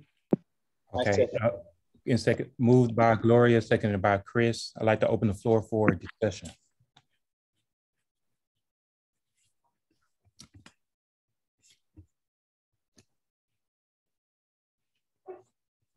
Use the raise hand feature if you would like to speak. All right, seeing none, I'm gonna go ahead and close the floor and move towards a vote.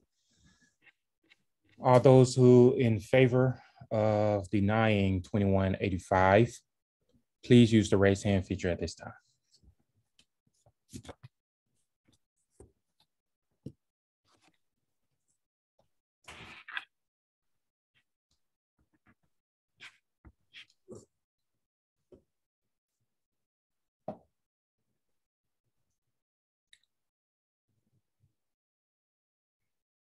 All right. We have 8. Mm-hmm. We have 8. Clearing it out now. All those who wish to not deny or reject the denial, please use their raise hand feature at this time. In order to be a voting member, you must have attended 3 meetings. This being your 3rd meeting out of the last 12 calendar months. All right, with that being said, I do not see anybody. Do you see anybody, James? 0, Mr. Chair. All right, 0. Those who wish to abstain, please use the raise hand feature at this time.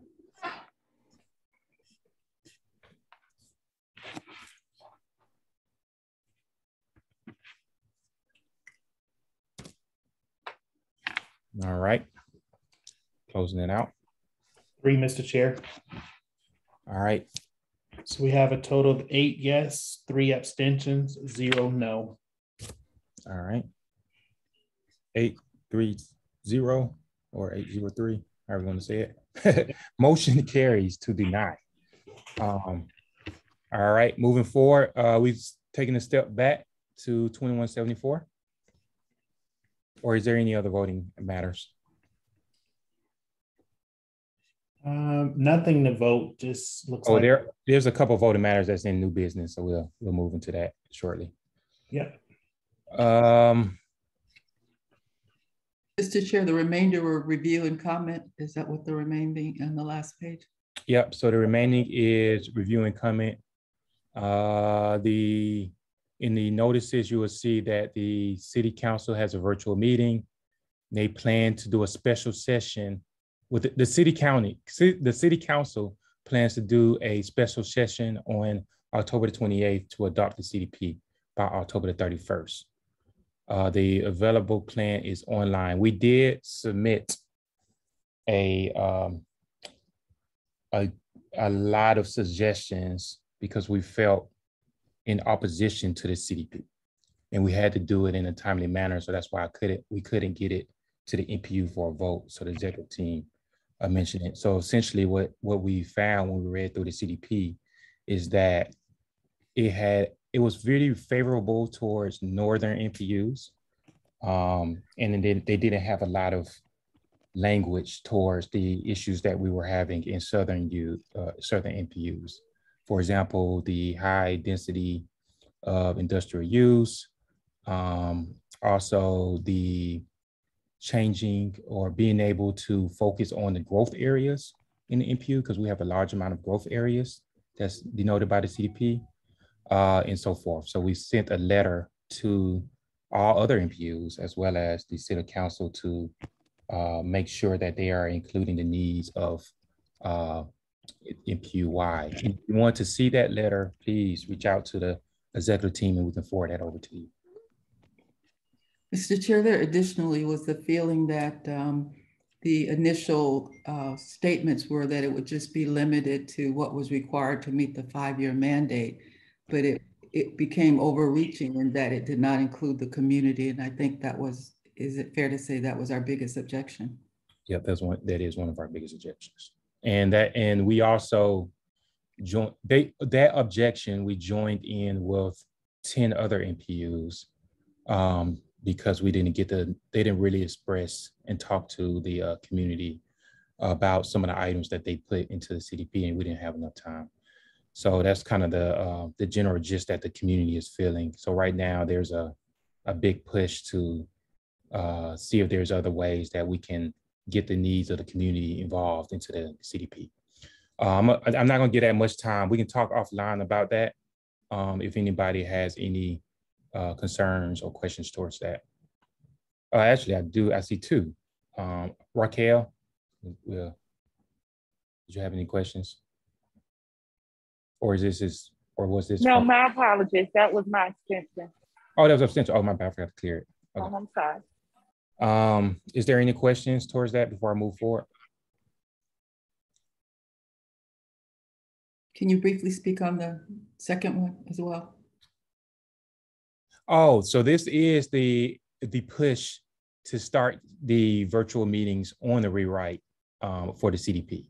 Yes, so these are the rewrite idea labs. So they're going to start with a slew of different labs that will allow the community to really be in the process. So this is essentially what we wanted to begin with. So those labs is going to start on November 3rd. And then they have a website that you can go to register for some of the idea labs. All right, moving forward. Then the last piece is, of course, if you are a candidate, please do not announce yourself or do not mention yourself in the NPU meetings because it's not allowed. So you can't distribute any literature or do anything as far as being an elected candidate or a candidate for office. All right, moving forward, we're gonna go back to 2174. Yeah, good evening, NPU-Y, Leah LaRue, Department of City Planning, Assistant Director of Neighborhood Planning. I did just check in with the Director of the Office of Housing and Development, and it appears there was a scheduling mix-up, and that's the reason that there's no one here from that office to speak to this legislation. But I do understand, excuse me, I do understand that there were presentations in August and September to your NPU. I know that the amended legislation, amended fact sheets were emailed out to the zoning chairs, zoning committee chairs, and the NPU chairs.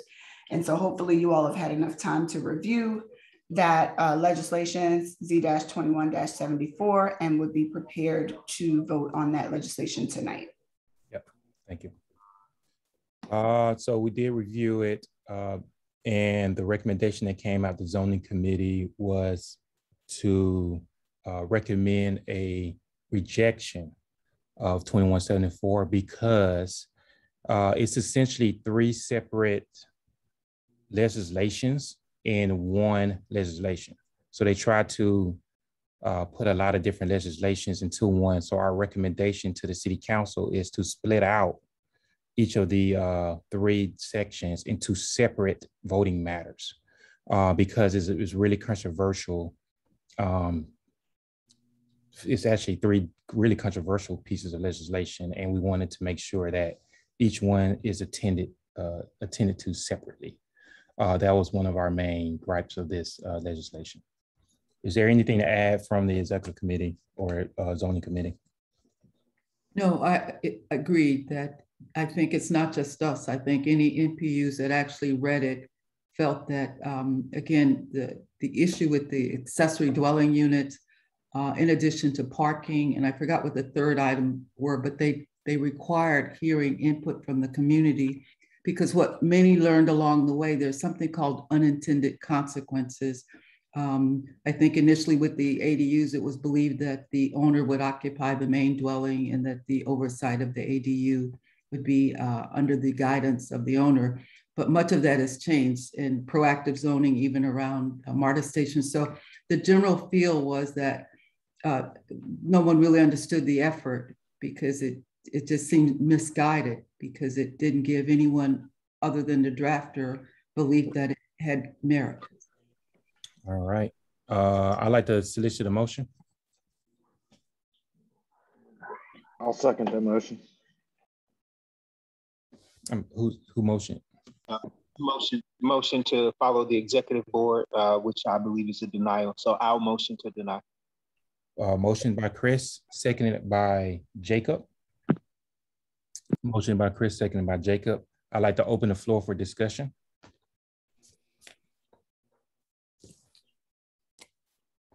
Please use the raise hand feature at this time. I'd like to open the floor. Yep, there we go. Jimmy? My bad, thought that was for voting. Oh, yeah. So is there anybody who would like to discuss this piece before we close out discussion?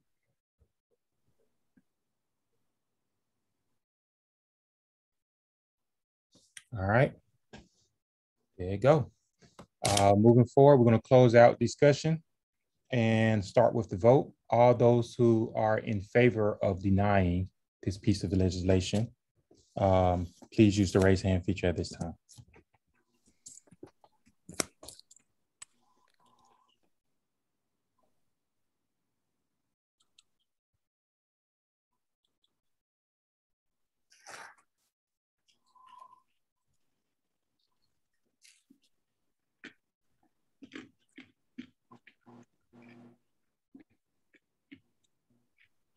All right, what we got, James?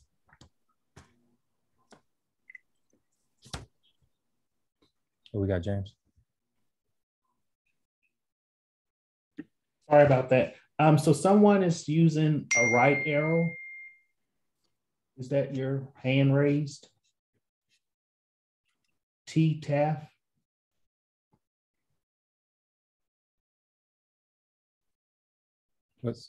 That's Travis and Aubrey. Maybe you could just ask him. That's Travis. Travis, can you confirm? Are you voting yes or no? Because now you have an X.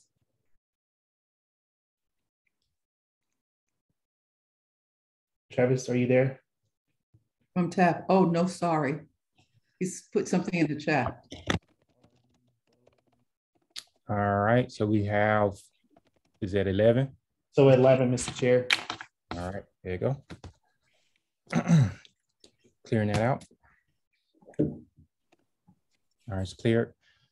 Those who wish to not deny, those who wish to reject the denial, please use the raise hand feature at this time. In order to be a voting member, you must have attended 3 meetings out of the last 12 calendar months.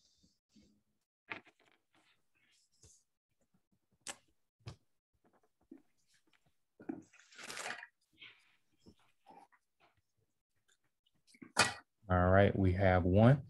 1, Mr. Chair. Okay. Those who wish, lowering the hands now.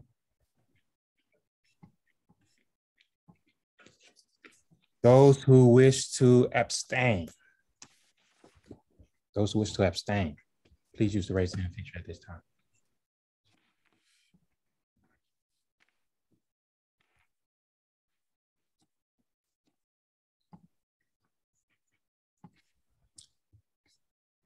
All right, motion, what was that, 0? Mr. Chair, 11 yes, 1 no, 0 abstentions. All right, motion carries.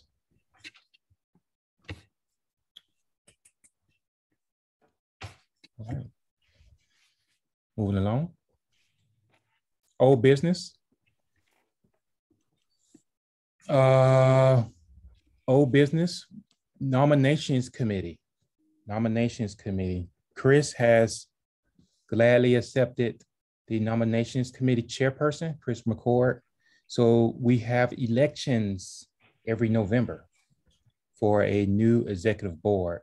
If you wish to run, please reach out to Chris McCord, and Chris McCord can add his information in the chat. And then also, if you want to reach out to the executive team, we always can forward your information over to Chris if need be. So you could send us a message there as well. In order to be an executive member, you must have attended four meetings in the last 12 calendar months, not 3. So 4. All right. And the next piece is of old business is the Community Impact Grant, NPU-Y. Give me 5 minutes. Actually, I wanted to just commend everyone, or at least for sticking with us, but also we had a record-breaking number. I was keeping my eye on the attendees, and we had a record-breaking number today. So I appreciate the support and being fellow members, great members of the community. We had a record-breaking number today. Thank you. All right, moving forward, can I share my screen, Chris, briefly? James. Sure.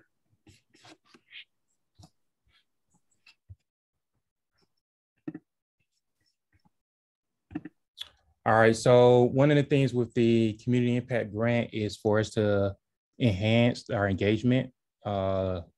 We have a mission to really gain awareness and engage the community. And we're going to measure that by the number of participants. That's why I mentioned it, because we are looking at the number of participants every month and using that number to help understand what our engagement is in the NPU. So we have a couple of ways that we plan to engage. We have the yard signs. We also have brochures, t-shirts, and we're going to do next door posts. And we're going to try to funnel that through a web page that has an opt-in, meaning that it'll just have a way to connect to the NPU. So grab your email, your phone number, and so forth. And then once we get your contact information, that will allow us to be able to promote the NPU and also share any events that we have with the NPU and keep the engagement in the community. So our goal of this is to get, once we deploy this strategy out, is to get 100 participants at a general body meeting. We was able to get a little bit over 70 today, so we only have 25 more to go. Some of the things that we're thinking about doing is yard sign. So you will see here, we have a yard sign. We stand with NPU-Y, better community, and it sends you to that opt-in page. We're gonna have the different communities of NPU-Y along the bottom of the yard sign. We're also gonna have a QR code somewhere in here for QR code access too.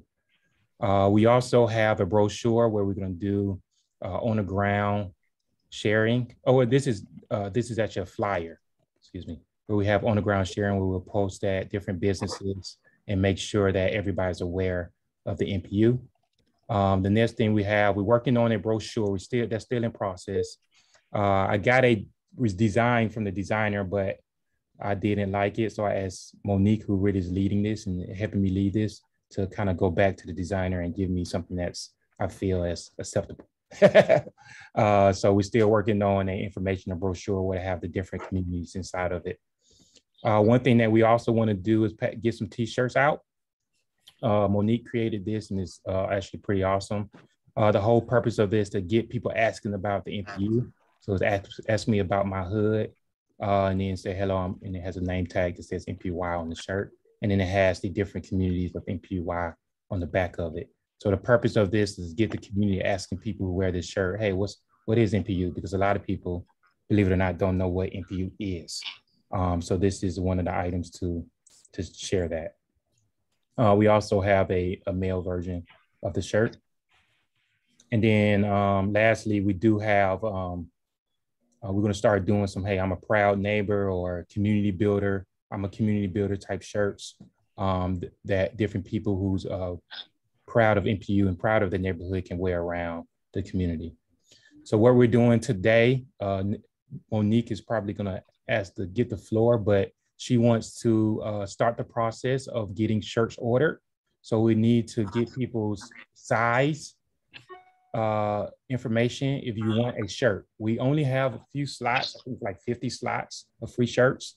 But we are going to try to ask for more money to get more shirts. So if you're interested in getting a shirt, a yard sign, a flyer, these are all designs right now. It hasn't been brought to the executive team because I just got the designs today. But these are different designs that we're looking into. So if you want a shirt, just go ahead and enter it into the Google. Monique's going to share it with the chat, and it's going to be a Google form that you can use. Monique, did you have anything to add before I move into the next item on the agenda? No, I just wanted to say I can change colors. I just use that lime green because it pops.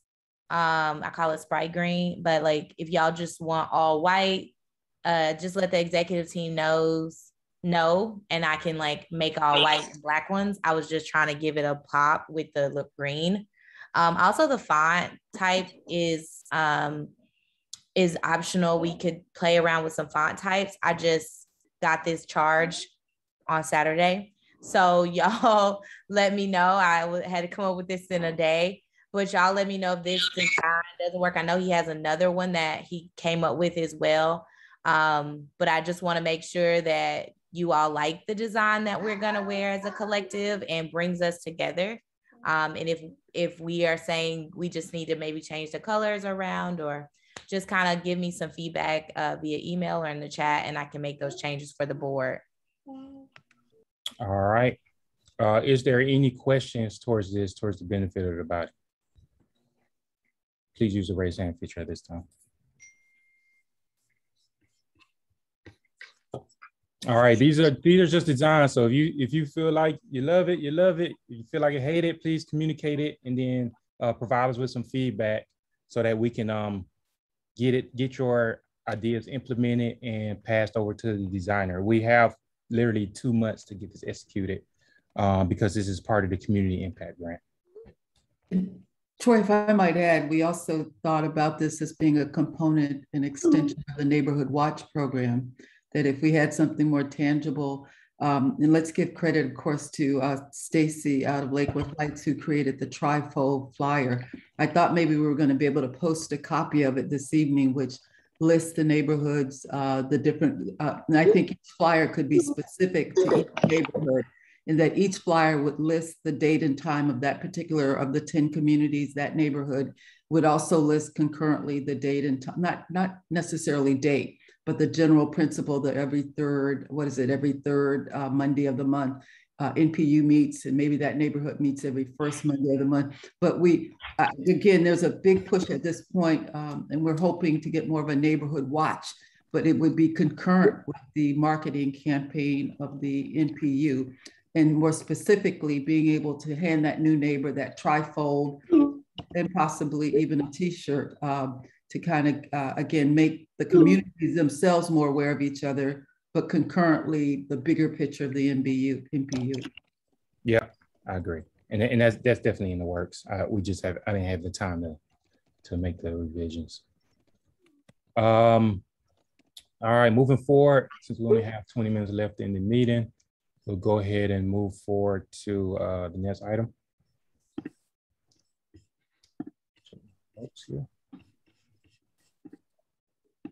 One more thing. We're going to go into new business. For new business, the Friends of Chosewood Park would like to ask for a letter of support for the Unity Bridge. They had it already approved in Chosewood Park back in May, but they wanted to get it approved at the NPU level as well, because they are applying for a grant that's due on November the 1st. So I wanted to get this on the agenda because we're not going to be able to vote on it next. The grant deadline will have already passed. So I wanted to see if I can get a solicit a motion. If What's the monetary amount, President? Do you know the monetary amount? Taryn, are you online? If Taryn's not here, I'll talk. Okay, Jacob. Yeah, so this is a bridge that we have been working on. It is on our original 2011 visionary plan that we put together.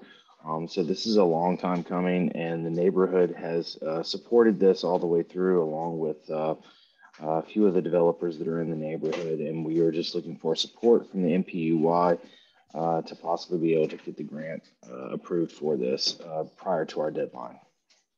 Do you know the monetary amount? Do I know what the amount is? Yep. That is a question for Taryn. And I'm not, is Taryn here? No, I don't see her on the, I don't see her. I'm not 100% sure on what the grant request amount was, but I do know that we have solicited funds from the developers as well, and Park Pride as matching funds. Carla came out and we had a donuts gathering and thanking her for her service for the 20 years on Sunday, and she had also promised to help us with some funding as well. So we know this is going to be an expensive project, but we want to protect and preserve our park as it is, and help park improvements with this particular project. All right. And I am sharing the email too, because as Taryn's not here. So it is a community building grant with Park Pride. She did show some different drafts of the, and if you see here, if this is the park, you'll see these arrows, and this is where that Unity Bridge and the funding toward that Unity Bridge will go, and where the arrows are. Yes, it's pretty extensive. We just recently learned we have a few other issues with erosion that we're going to have to address with the surrounding developers. But we do understand this is going to be a big impact for our neighborhood as far as connectivity goes. This will connect our east side and our west side, and will open up the other 6 acres of the park for the people that are on the west side. All right. Is there any motions on the floor, or can I get a motion? Motion for letter of support to support the endeavor of the bridge at Chosewood Park. All right. And I'll second that. And seconded by Jacob Mills. Open the floor for discussion.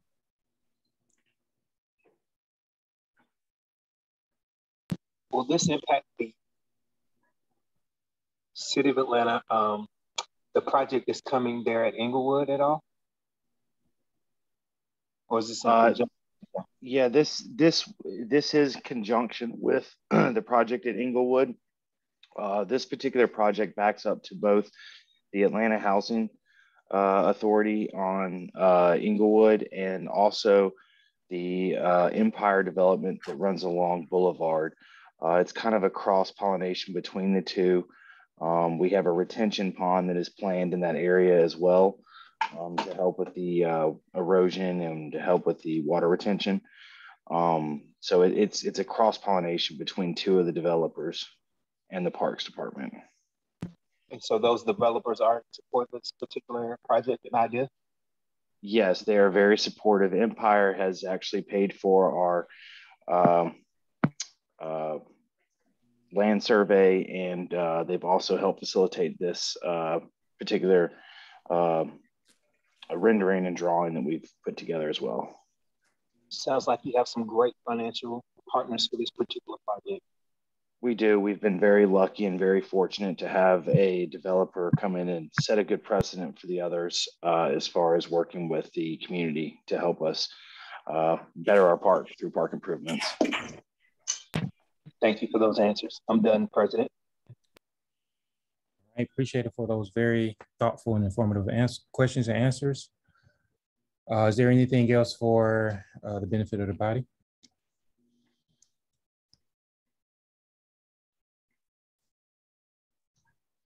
All right, none. I would like to close out the discussion and move forward with the motion to approve. Please use the raised hand feature at this time. Oh, wait, I saw, oh, never mind. They were just voting. All right, please use the raise hand feature at this time if you wish to approve. please use the raise hand feature at this time.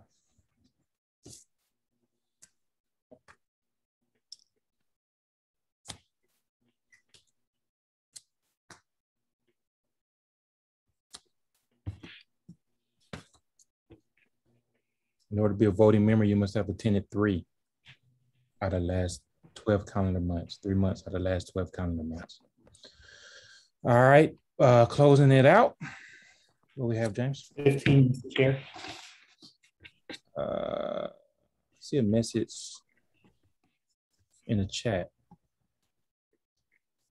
Nicole, she's already voted. Her vote is cast with the raised hand. 15. Yeah. Go through the full rotation, please, sir, for the denial as well as abstentions.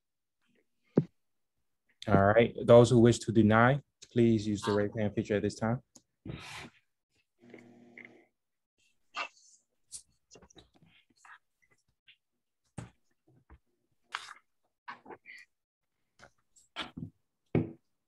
All right, it's like, wait, I've seen Monique, you raised your hand twice.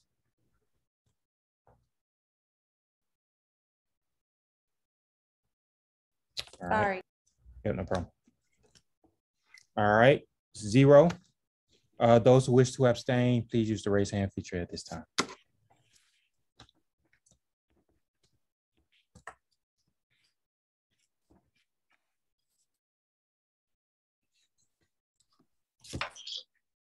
All right. 15-0-0, Mr. Chair. 15-0-0. Motion carries. All right, looking forward to that. Moving forward. I'm gonna briefly, we have 9 minutes, so I'm gonna move straight into presentations. So I'm gonna skip announcements for a second and move into presentations. We're gonna start with the 99 University Avenue.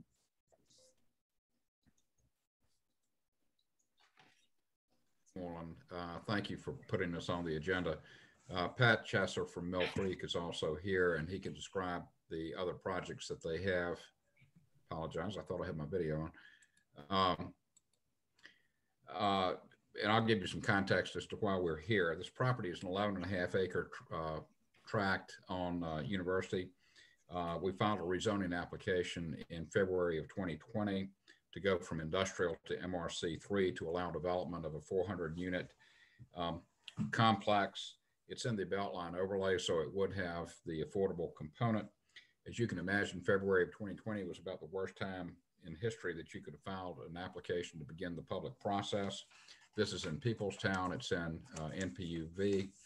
We met with Peoplestown, as a matter of fact, the last Saturday, I think, before the city shut down in 2020. They voted to oppose because they wanted, their justification was that they wanted something that produced jobs. To be fair, I think they also had a sense that they were opposed to any further gentrification in the area.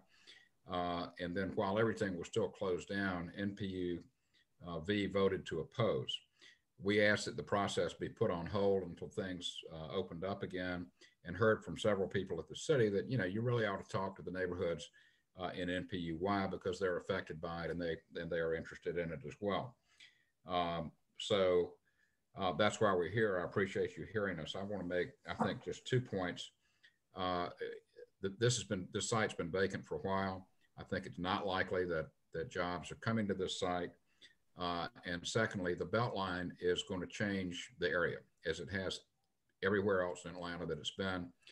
As you probably know, the Beltline has got a study for this sub area that kicks off next month. We expect it will suggest, as they have everywhere else, that you have more residential, you have more retail, which is what is proposed here. So in the last 18 months, while this has been on hold, I think all of those issues have just become more clear. It's more likely that you're going to have this kind of development. We think it's appropriate. And again, we appreciate you hearing us as a matter of information. With that, let Pat Chesser from Mill Creek tell you, and I think Mr. Nunley, he may have even sent you a couple of renderings if you could put those up. But Pat, you want to speak to this briefly? Yes, James. I will. Can you hear me? NPU-Y? Yeah, we can hear you. Okay, great. Thank you. As Carl mentioned, we're not in your neighborhood, so to speak. We are the front door to it. We're adjacent to it, and we understand this is very important to you. And your front door, in a lot of ways, coming off the connector, is going right by this site. So it is our intention to build a good practical project on that site, as we've had it under contract for about 2.5 years or so, and we ran into the headwinds of COVID and such, and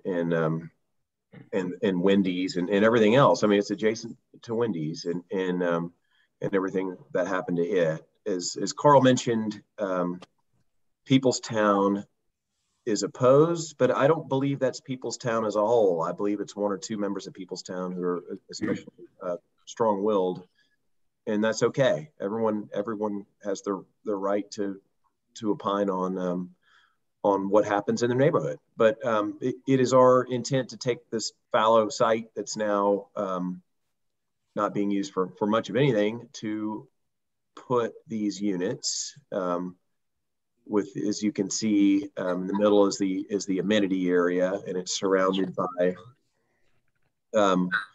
units with surface parking. And we believe this will be accretive to both your neighborhoods and NPU-Y as well.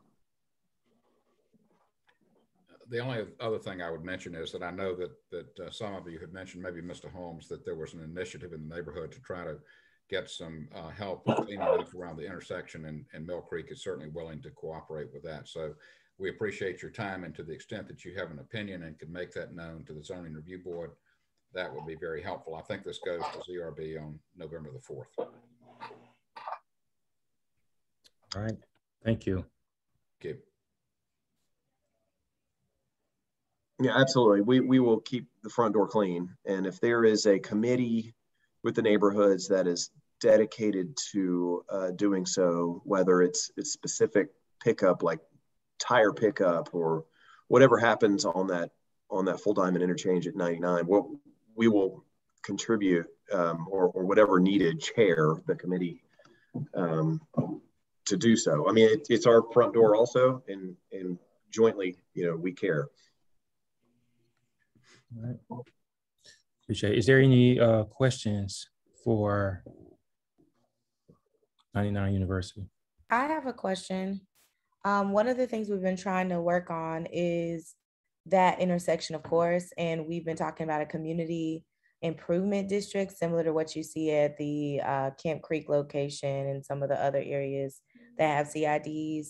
What is your space of trying to be a engaged business owner and possibly helping us to support a very infant business association that we're trying to start develop? As you know, that our community struggles with having businesses. We have more residential. We are trying to understand what is the appetite for just making sure we have sustainable resources to improve that corridor. It's not going to be sustained through public dollars alone. Yeah, let me try to respond to that. I think the issue is that under state law that residential developments can't be tax-paying members of a CID. That's why we said we would try to contribute financially in other ways. Ironically, Mill Creek had a property on the other side of University that was proposed for commercial, and that was dropped as a result of the opposition of People's Town. But we think this will generate commercial development in the area, which could support a CID. This can't do it legally, but as we said, we're happy to try to contribute in other ways to the neighborhood efforts. Thank you so much. I have a quick question. Looking at the screen here, there's more land dedicated to car storage than there is to people living. And this is right on the Beltline. This is adjacent to MARTA BRT. And anyone has driven down University knows it's already a cluster. And so I'm concerned about how much space that you have dedicated to people driving. and how little consideration you have given to those who would choose to use the Beltline or choose to use MARTA in your plan on this very dense corridor. Yeah, I'll speak to that, if I may. This is, it's not, generally we'll park a unit, or basically on average, like 1.4 cars per unit, because you've got 2 bedrooms, and you try to factor a car per bedroom. Here we've parked it lighter than that. We've parked it more like 1.2. This is if we were to build a parking garage, let's say, for cars, and you probably know this, it would add to the cost, and we'd have to add to the rent, and it would just be a deal that was out of, is unaffordable. And so this is an interesting site where it's 11 acres, and you can actually surface park a project. And we've tried to, if you look at the rendering that's above the site plan, it kind of shows that we're trying to obscure those parks among the trees and among the buildings. So we have fewer parks than what's generally required for a deal like this. We're not on mass transit, and this site, you are on mass transit though. You have MARTA BRT, you have multiple bus lines, you are on mass transit. You're right, and we'll take advantage of those for sure. And that factors into us having 1.15 parks per unit and not 1.4. But the Beltline itself will someday complete there, but this property unfortunately doesn't border it. You've got to cross University, and then it borders it on that side. And I don't see the Beltline necessarily as being a connector to employment. A Beltline is a thing everyone enjoys and connects a bunch of neighborhoods together. It's great. But it is not what people use to get in their car and drive downtown to go to work, or Hateville to go to work, or wherever they may work. So, the bus is there, and that's wonderful. And that eliminates some need for parking. But for the most part, Atlanta's a driving town, and you've got to provide parking. If we were in Midtown, we could provide 0.5 or 0.6 per unit. But we're not that dense out here. All right. We're going to allow for a question from Jacob Mills. Yeah, it's not so much a question as it really is a comment. I will speak on the fact that Pat had just mentioned that the Beltline isn't necessarily for, for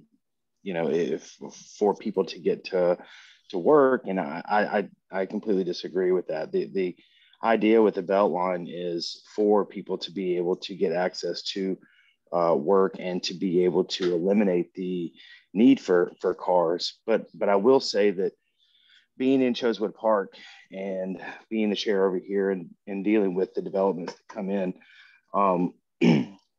there is a big necessity for housing. We do have a lack of inventory when it comes to housing in the city of Atlanta.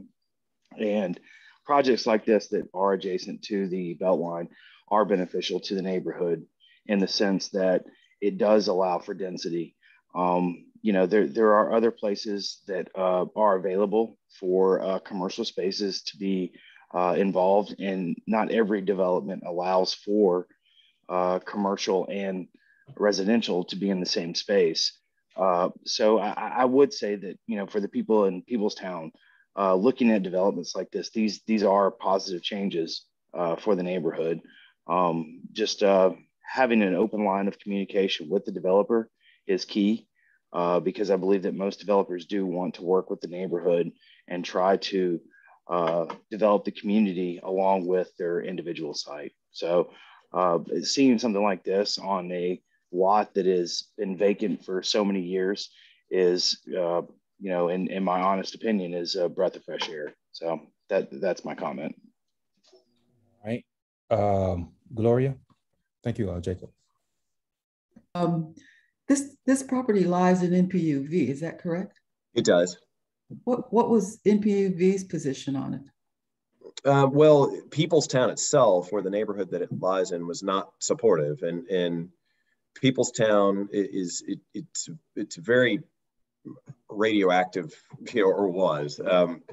There's, as I know Peoplestown, there are about 80 residents or so. There may be more, but there's 2 or 3 that are very influential there, and they simply didn't like this. They wanted it to remain enterprise zone and industrial in perpetuity. They're not supportive. The other neighborhoods were indifferent, whether it's Mechanicsville or Summer Hill was supportive. Other neighborhoods in V were supportive, but Peoplestown was not. And we haven't visited V for quite some time. It's been. Are these market rent apartments? They are, but there's it's subject to inclusionary zoning, that there are affordable units within the market rent apartments. What is that, 15%? 15%, that's correct. Okay, what's the average rent? Here is about $1,400 to $1,500, depending on the size of the unit. Oh, okay. All right, and then we're going to allow another question from Erica. Actually, Miss Gloria got a lot of my questions there in the last thing. So we'll go to the next person. Thank you. Hey, Erica. Yeah, thank you. And Troy, our ability to speak to this is as an adjacent within that 300 yards. Is some rule out there where the adjacent community or the adjacent NPU gets to chime in? Is that what? So we can do a couple of things. We can just write comments to the VRB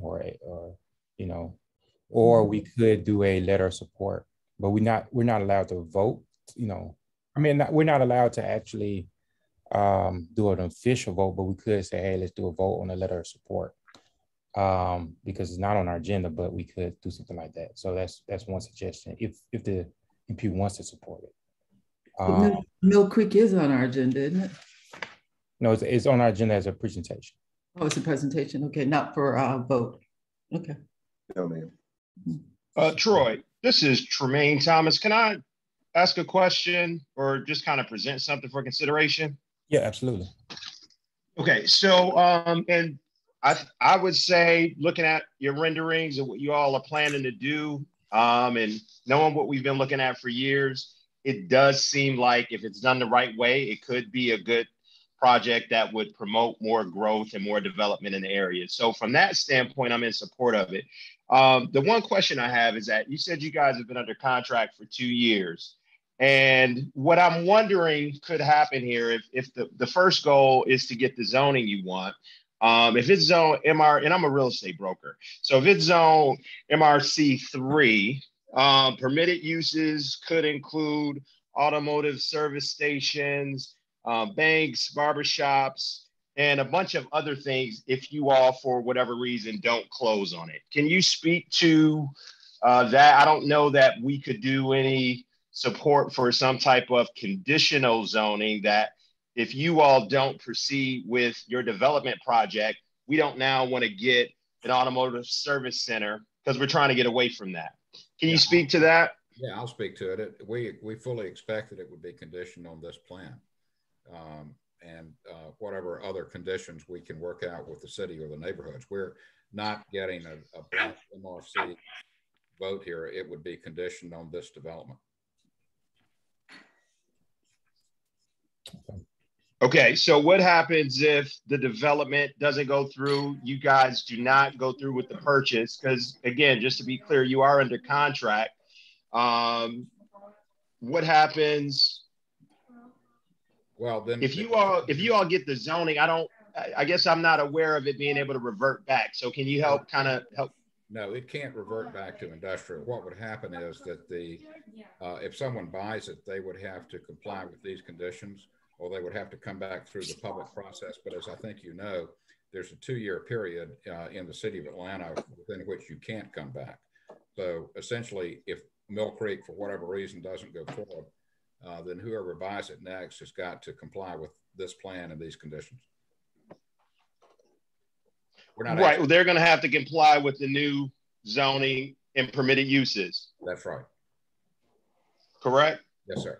Correct. Which could, just so we're all aware, I just want everyone to be really clear on what happens if Mill Creek decides not to do their project. While I'm in support of it, I think we do have to know that until you guys have made the commitment of closing on the land, when we all stand behind you to get it rezoned for your project, if you step away, then other permitted uses include clubs, lounges. Let's see. I'm looking at. No, it would be conditioned on this plan, and it would exclude those uses. We're not trying to, open this up as a blank check. I mean, it's industrial right now.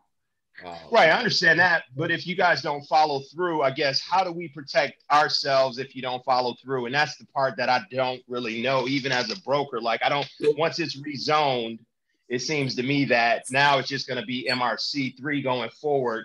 And anyone who comes in and buys that land could potentially do any one of these things because it's a permitted use. And I'll drop this in the chat for the benefit of everyone to look at and just have a better understanding.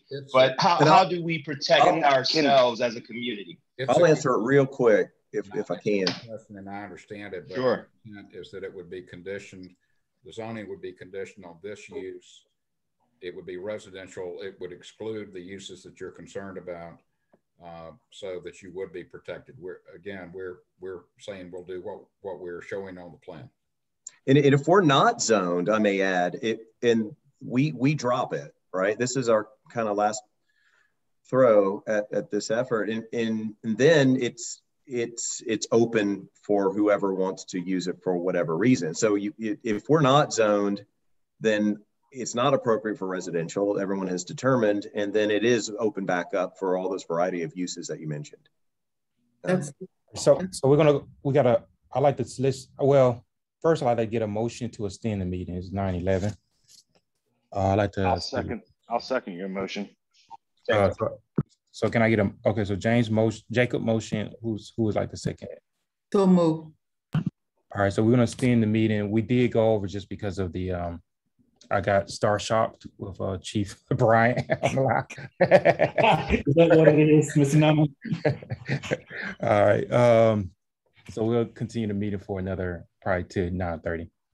Sorry about that, people for the. And if I could, I just want to say I am in support of what you all are trying to do. You all see we have three gas stations now in a burned down Wendy's.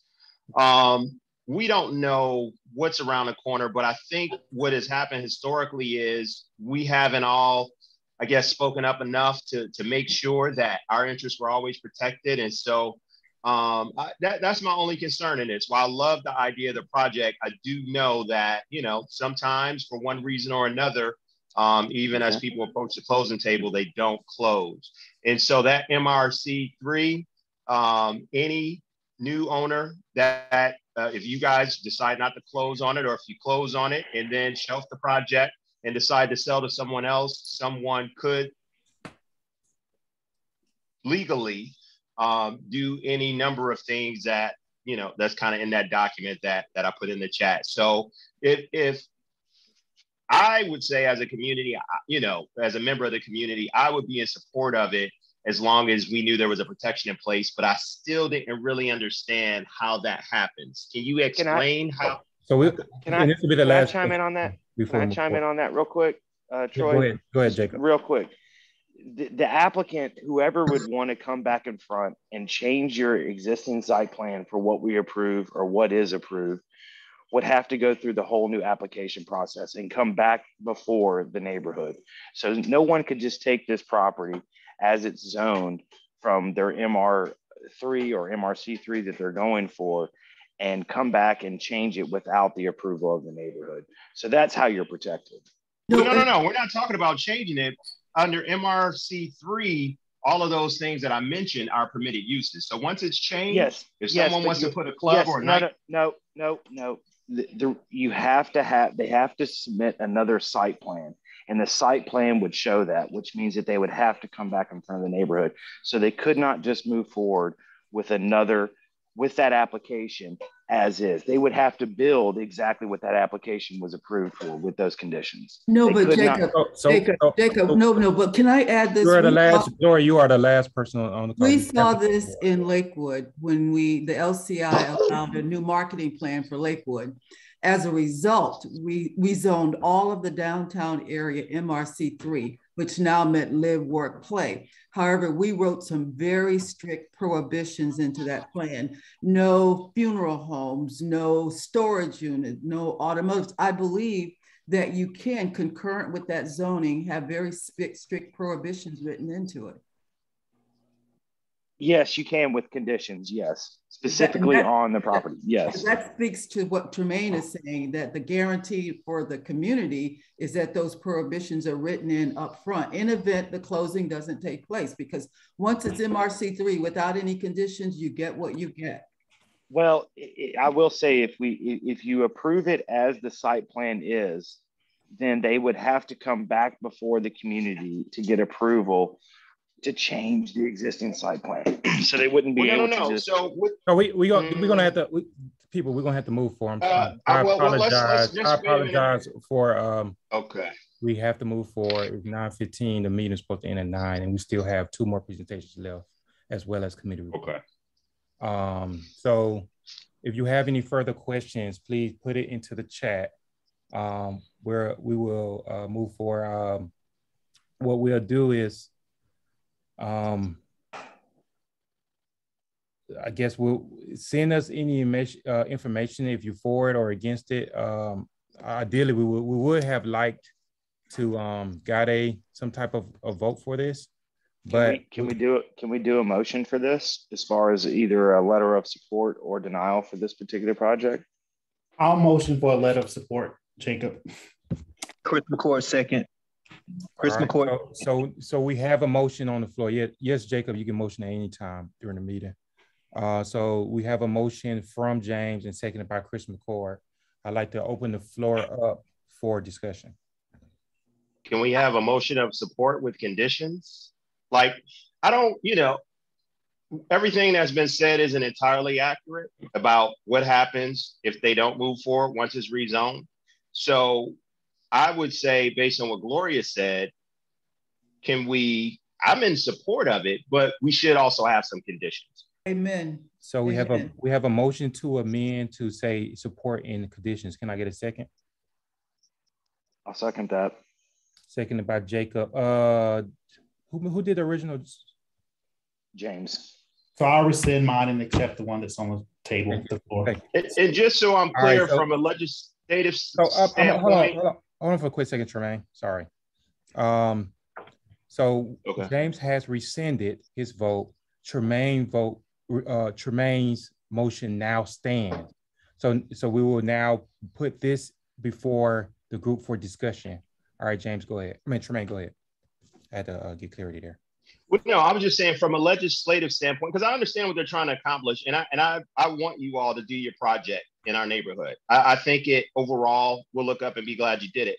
But if we can show that we are in support, but now when it gets to the city council, they know that we do have to have some conditions in here so that if for whatever reason the project doesn't go forward, we're not going to be stuck with a nightclub or something crazy. I don't know how we handle that legislatively, but maybe that's something addressed in our support letter. And then again, the community has to show up, when they go before city council as well. I think we can just make it as a motion. I'd like to make a motion that for a letter of support with the condition that the existing site plan as is be followed and not be deviated from. And if the zoning doesn't follow through, or if the closing doesn't happen, then it reverts back. It reverts back. Yes. Thank you, Gloria. Yeah. All right. Thank you. That would be awesome. With that being said, I'm gonna go ahead and close. Is there anything else before I close out the discussion? All right, discussion closed. So now the motion on the floor is to support it with conditions to keep it as the site plan as is without any other type of businesses coming in. Permitted uses, right? Other type of permitted uses.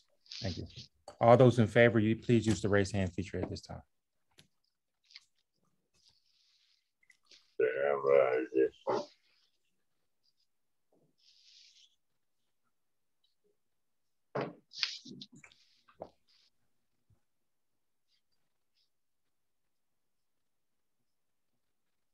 All right, we are now at 11.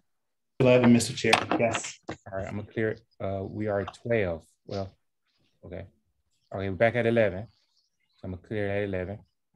All those who wish to be not in favor of that motion, who wish to reject, please use the raise hand feature at this time. Mr. Chair, I think we need to clear Jacob's hand. Okay. Oh, it just cleared it. Sorry, guys.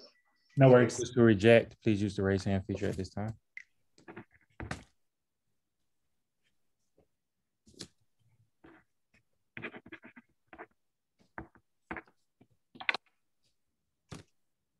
All right, those who wish to abstain, please use the raise hand feature at this time.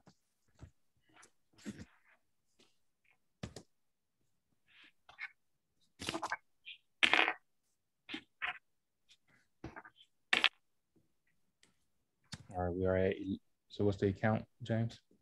Yes, 11, no, 0, 2 abstentions. All right, motion carries. So we will send a letter of support with the conditional statements in there.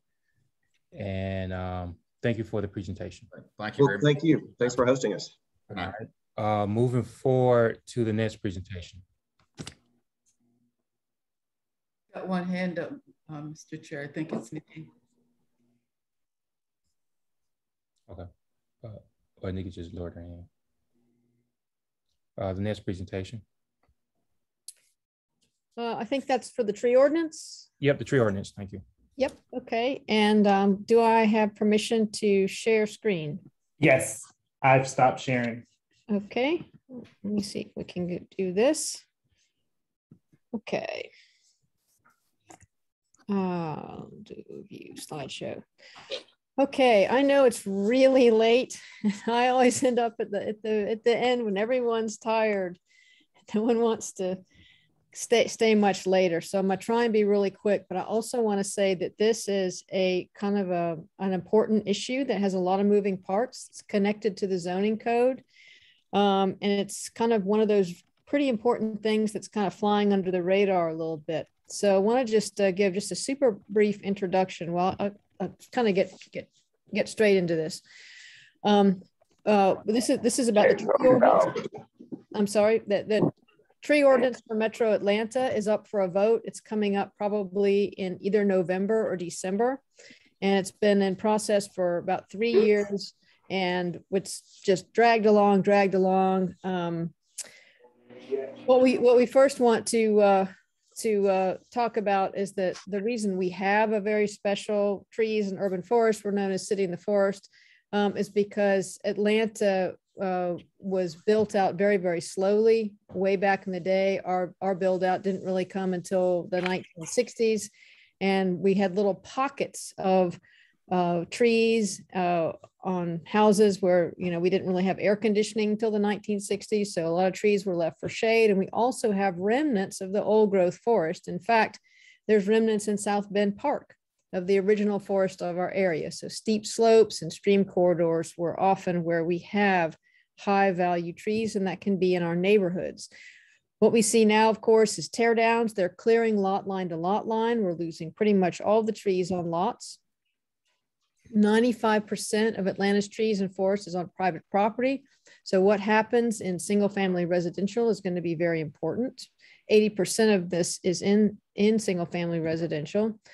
We are losing our trees at an alarming rate. We're the 5th worst city in the US in tree loss, we're the 3rd worst city in the US in temperature rise. Our current tree ordinance isn't working. There's supposed to be a fee as a deterrent to cut down trees, but in the development community, that's just a cost of doing business. Tree loss has direct cost to taxpayers, and typically that's taxpayers that can least afford it are the ones that are burdened the most by infrastructure. When we have more stormwater, we lose our trees and our soils. All those costs are falling on on people who can typically least afford it. Tree loss causes extra costs and losses in human health. You can look at graphs for temperature rise in city, and the homicide rate goes right up. So when we lose our trees and our tree canopy, a city like Atlanta that not on a big ocean, right? Like San Francisco or Los Angeles or New York, it's really going to hurt us to lose our canopy. The citizens group that I'm a part of is about 20 different people from all neighborhoods throughout Atlanta. When the city basically failed to produce a good tree ordinance, we kind of picked up the ball. We've been working with some of the city council members. We were actually asked to work with the planning department, and we did. We made some improvements, but the planning department has kind of dug its heels in at this point, just like they're doing on the zoning code, just like they're doing on the CDP. There are some very disturbing trends that go from the CDP to the zoning code and the tree ordinance, and two of those are to open up development, allow anything to happen on lots without really any more regulation. And number two is to take away the process. And the tree ordinance is to take away the appeals process and to basically undo the Tree Conservation Commission. In the zoning code, it's to rezone properties so there's no longer a rezoning process that you all are in tonight, where you have public input. So there's kind of a trend in the Department of Planning. What we have done is come up with a balanced way to do tree protection. I don't know if you can see the example, but the tree in the front was saved and they built the house. You know, that's kind of what we have in our ordinance, rather than always cutting down those trees. We preserve the appeals process. I'm just going super quick here.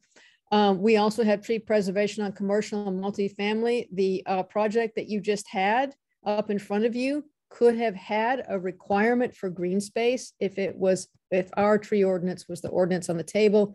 You would have seen a lot less of those parking spaces, or they would have been redesigned in order to build out a better living space and a better buffer for the neighborhood. The Tree Trust Fund, the planning department has a draft on the table where they basically hand over all of the sole control of the Tree Trust Fund budget goes to the Department of Planning. They take that away from the Tree Conservation Commission where it lives now. Provisions for homeowners. We actually added a better way for city arborists to assess hazardous trees, including on neighbors' property. Right now, if there's a hazardous tree on a property and it falls, it looks like the tree is going to fall into a public right of way, the city arborist will come out and take a look at that. But if it's going to fall on your private property, they won't do it. So we changed that. So it's a better protection for homeowners. We also made some assistance from the Tree Trust Fund for homeowners who may not be able to afford to remove hazardous trees, that some of that help would come from that. The city draft is full of loopholes. I won't go into all those details, but basically it purports to save trees, but it doesn't really do it when you read the fine print. We have identified a good way to save the best trees. Obviously, we're not going to save them all. That's not realistic. So if you're going to save some, at least save the best ones. And we have a genuinely ecologically based system on how to do that. The city's draft has really complicated replanting strictures where at the end of the day, you can replant somewhere else on somebody else's private property where the trees could later be cut down and still get credit for it. We think that's a bad idea.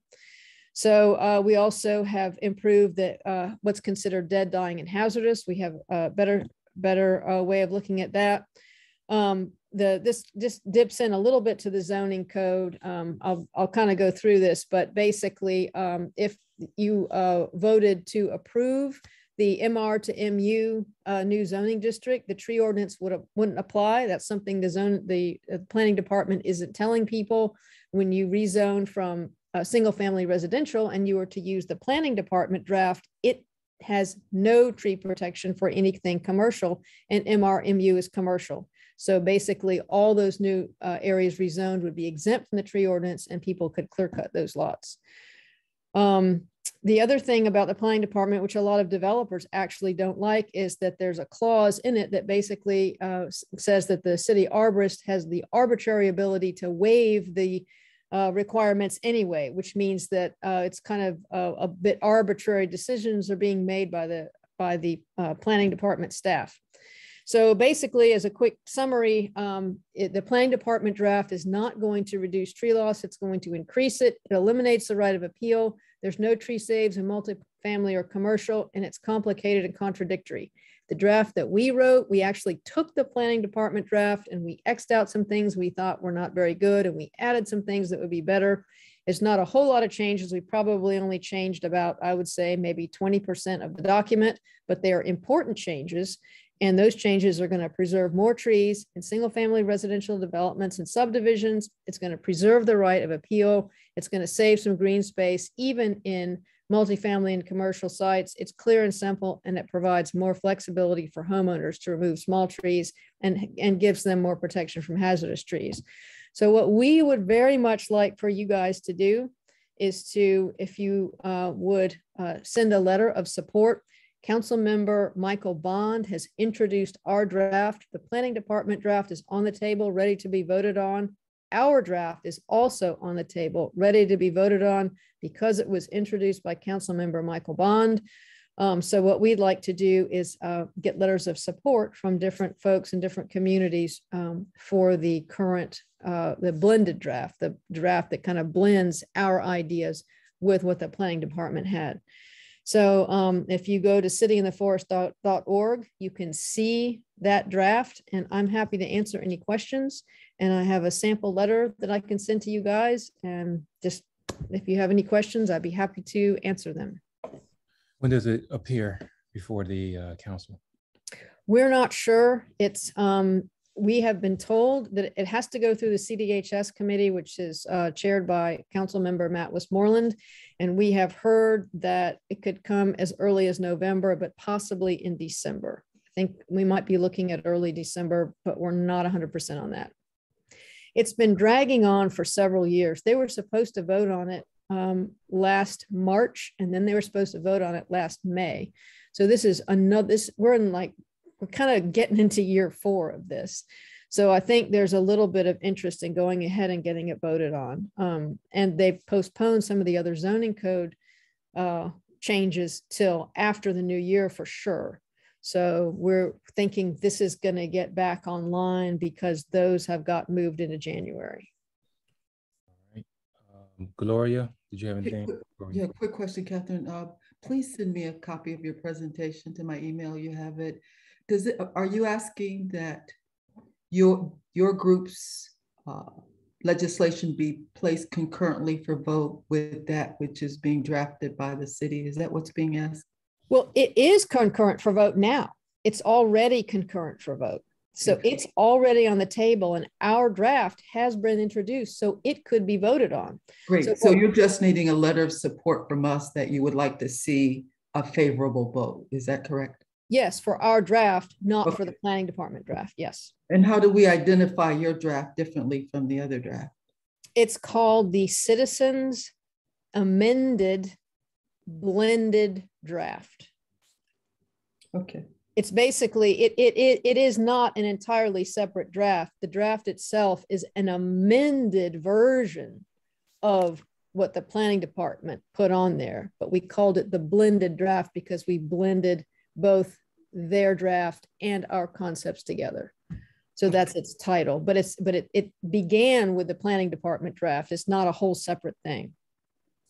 But they're 2 separate documents to be voted on. Yes, that's correct. There's 2 separate documents. Each one could be voted on, and we're asking folks to vote on the amended version, yes. But for us specifically, you want a letter of support, is that correct? Yes, yes.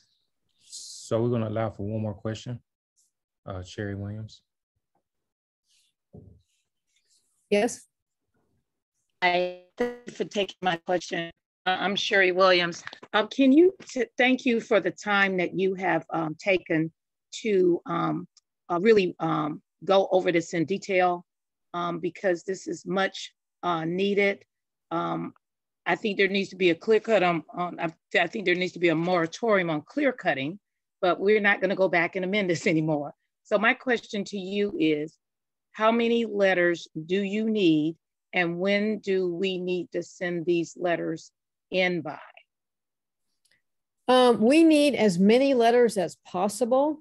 and I would send them as, you know, I would say in the next couple weeks would be great. I would try and get them sent in before Election Day, if that's possible. That we're getting there. It's getting close. I would say maybe like the 10th of November. So will you make sure that you notify all organizations at least a week before you think City Council is going to vote on this, so that or they could vote on this, so that we can actually also call in to the comment line? Yes, that's exactly right. We had a series of calls back in I think it was in June or July of this year, because they talked about it, but it didn't go anywhere. There were 4 hours of calls.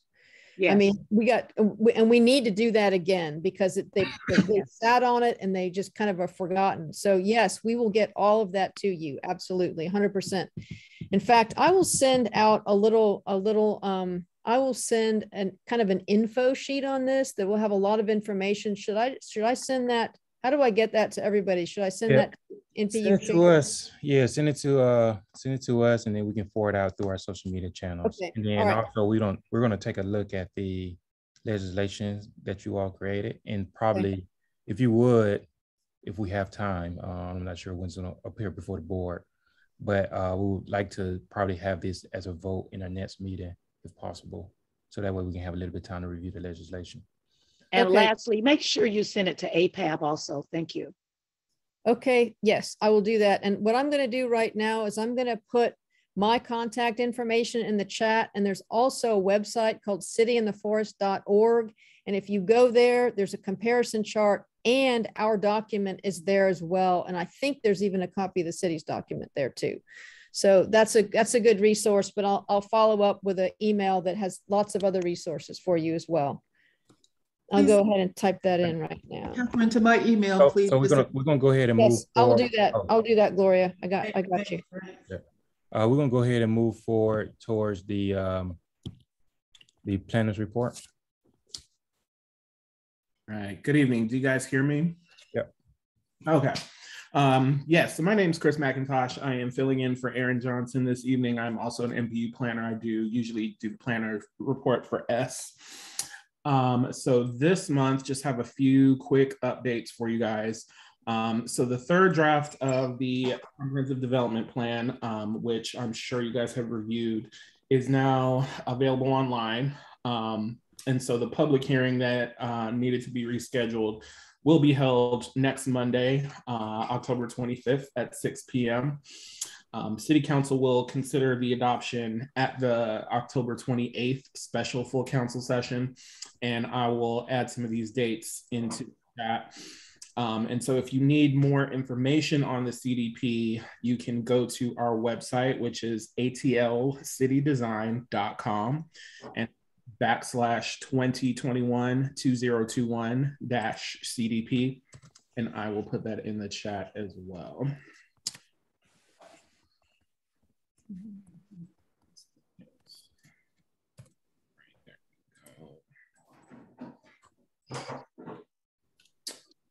Secondly, NPU University will be offering the class on parliamentary procedure. That will be held November 16th at 6:00 p.m. And so this course is focusing on ensuring members of the NPUs and neighborhood associations understand how to exercise their power as members by using parliamentary procedures. You guys are well versed in that. You're using the motions and all of that already. So, but if you didn't know that the chief decision maker in the organization is you guys, the members, the voters. And so this class will be for you to understand how all of that works. And so if you want to go to NPU University classes, you can go to, again, our website is npuatlanta.org, and you can learn more about that course and other courses that we have available. And I will enter that in the chat. Thirdly, Historic Preservation Week has kicked off today. So this was the first session of Historic Preservation Week. So we'll have special guests via Zoom talking about Atlanta's shared legacy and the importance of preserving our city's history through the Future Places Project initiative. You can go to bit.ly/Historic Preservation Week 21, and you can sign up for the additional sessions that we will be having this week, and I will add that to the chat right now. And finally, the Department of City Planning will start the public process for the zoning ordinance rewrite by having a series of virtual meetings or idea labs. And that will provide opportunities for you guys, the public, to learn more about the zoning concepts that will shape the new zoning ordinance.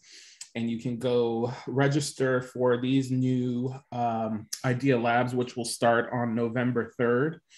And we will have all the information there on the zoning rewrite for you there. So you can go to atlzoning.com/idea labs, and that will get you set up there. And that is all that I have. All right, thank you. All right, you're gonna do one more thing. I know we had some, I saw in the chat that some people want to do the committee report. So Monique, did you want to do anything for education? Say anything for education committee? I'm so over you. I just can't. You know you skip me. I'm not. You know you skip me. I got this baby over here losing her mind. All right, so real quick, there's the report. Pretty much, exactly. She's like losing it.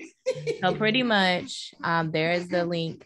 Please click it. It just talks about I'm working on something separate from the NPU, which is Friends of Carver Cluster. So that way, when we have to do things for the school, like raise money or do different things, it doesn't have to implicate the NPU. So if you're interested in being on the Friends of Carver Cluster, we're also trying to establish a foundation and endowment and things like that. So we really will need the NPU support without, having to implicate the NPU in other matters that, we need to kind of develop a secondary organization. Also, we are starting the process for the Carver Cluster's strategic plan. So we need people to kind of chime in. We're trying to get a 1-year process to even engage in a 5-year plan. The first meeting of many is tomorrow at 5:30. The Zoom link is there. The big thing right now, y'all, is just staying engaged with our schools because so much is changing and we need to know what's going to happen. So the Friends of Carver Clusters will be hosting a board forum to hear from all candidates that said they were interested in sharing their perspective on our communities and what they are doing with our schools. So that's District 1, District 6, and at large District 7, 8, and 9. And so they will be present to talk with us about what we want to see, but we got to ask. So the link is bit.ly/FCC ask the question. Right now we're undergoing significant changes, as we heard from the presentation about the apartments. Let's be a part of that. As Tremaine said, let's not sit back. Let's be a part of those conversations at the community level and for our schools. If you have questions, you can email me, send me a message, whatever we got to do. I'm here. Thanks. Thank you.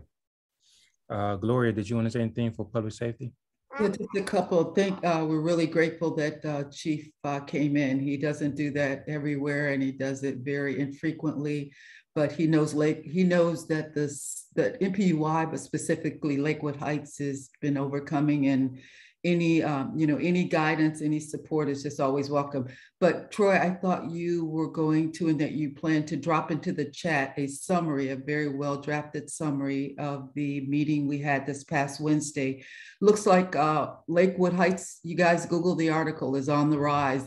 What we had was the Chevron owner who is going to himself go to all the other businesses, I think Circle K, the Exxon up on Lakewood Avenue. They're at the apex of Lakewood and Jonesboro. We're in search of funds. Lakewood Heights has acquired a 501c3. We've got a few politicians who are saying they're going to contribute. Officers off duty, $55 an hour. But we're very, very hopeful because, again, Mr. Khan came to us because he doesn't have a liquor license. So he is playing to some extent to the power of the community and wants us to rescind our rejection of their application, which is compelling. It wasn't because we're so great, the evidence was compelling. So with that being said, that is the biggest highlight. I ask that all of you look to the city. The city has a couple commissions and committees in place right now. And it's all about public safety. The mayor has an anti-violence committee, and I believe there is a public safety commission. It has been initiated by our own Joyce Shepard, who is one of 2 council people in the NPU-Y district. Please take a look at it, because that's where policy and great minds, Lakewood, and I would dare say the Southeast Quadrant, would be well served to have folks on that committee that can speak to specific policies. Is it a directed patrol or a paid patrol? But with that being said, let's, again, Jazz isn't on, but he always had a great one. It was called ACT. Acknowledge your neighbor, care, and pick up trash. We can start right where we are to show folks that there's new people in town, and we want things to be different. And again, we want all the old to marry with the new, and we all have a great relationship. All right, thank you. Thank you. Brought back memories on that act. Yeah, that was Josh. That was great though, isn't it? It still works. It's very simplicity. All right. Is there any Lakewood oversight or Lakewood finance? I know you all sent us a report. Yes, Yolanda Cameron here for Lakewood Oversight. Just real quickly, I think everybody that was in the area on October 12th, last Tuesday, experienced the traffic nightmare that happened as a result of the Dead and Company concert at Solaris Amphitheater. At our meeting last week, which happened right after that, the general manager was there. So we asked lots and lots and lots of questions about what happened and about solutions going forward, and tried to really focus on solutions going forward. I'll just say we have one more concert. It's on a Saturday, so it shouldn't be, I think it's low attendance anyway, so it shouldn't be the traffic problem that happened last week. But some of the things that we saw was little or no APD presence. There was little or no traffic direction. There were traffic gridlocks everywhere. And then the concert went on a little bit past 11 p.m. curfew. So I know for the police, there were just shortages. They're having a shortage anyway with officers.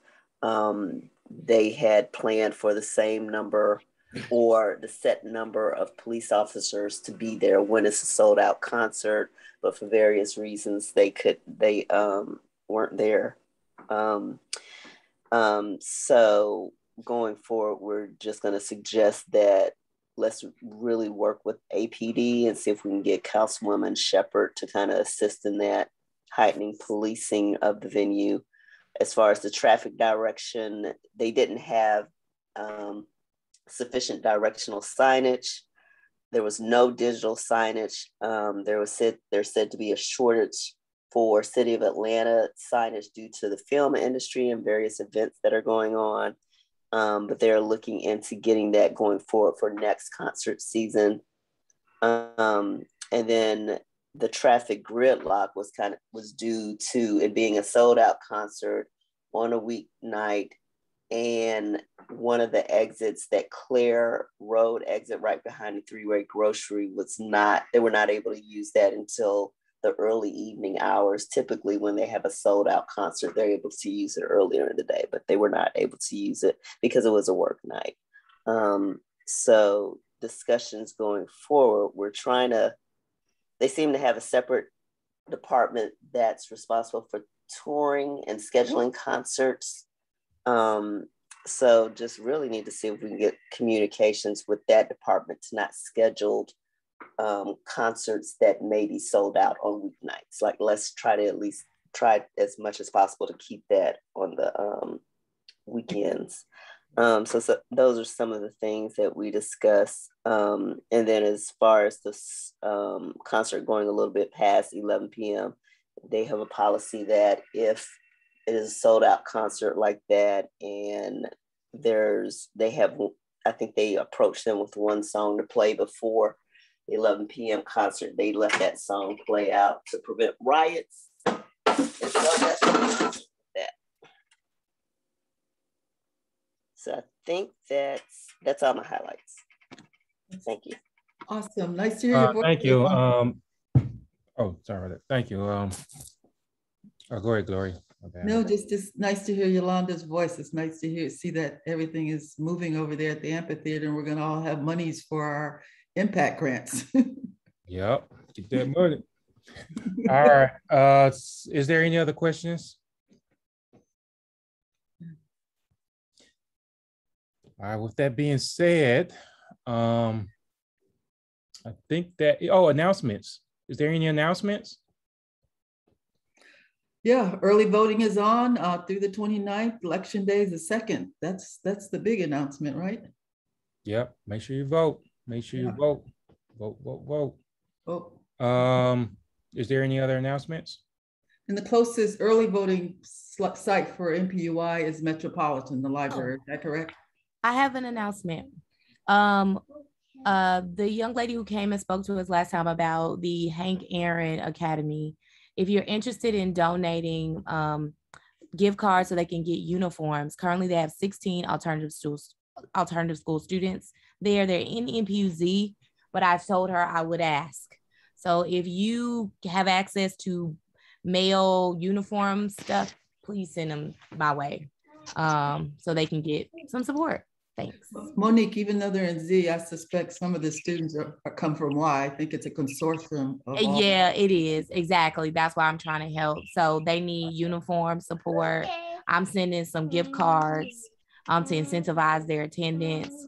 These are the babies who've been pushed out of their homeschool. So for a number of reasons. So they don't get as much support from the district. It seems that's what it appears. So I'm trying to figure out ways that we can engage and support. So what's your preference? Right. Is there any? Oh, go ahead. I'll send an email. Okay. I'll send it. I want to let you know, this is Sherry Williams. I put the information about early voting in the chat, and I want to make sure everybody know that the hours have been reduced. In the past, it was 7 a.m. to 7 p.m. And so the reduced hours are 9 a.m.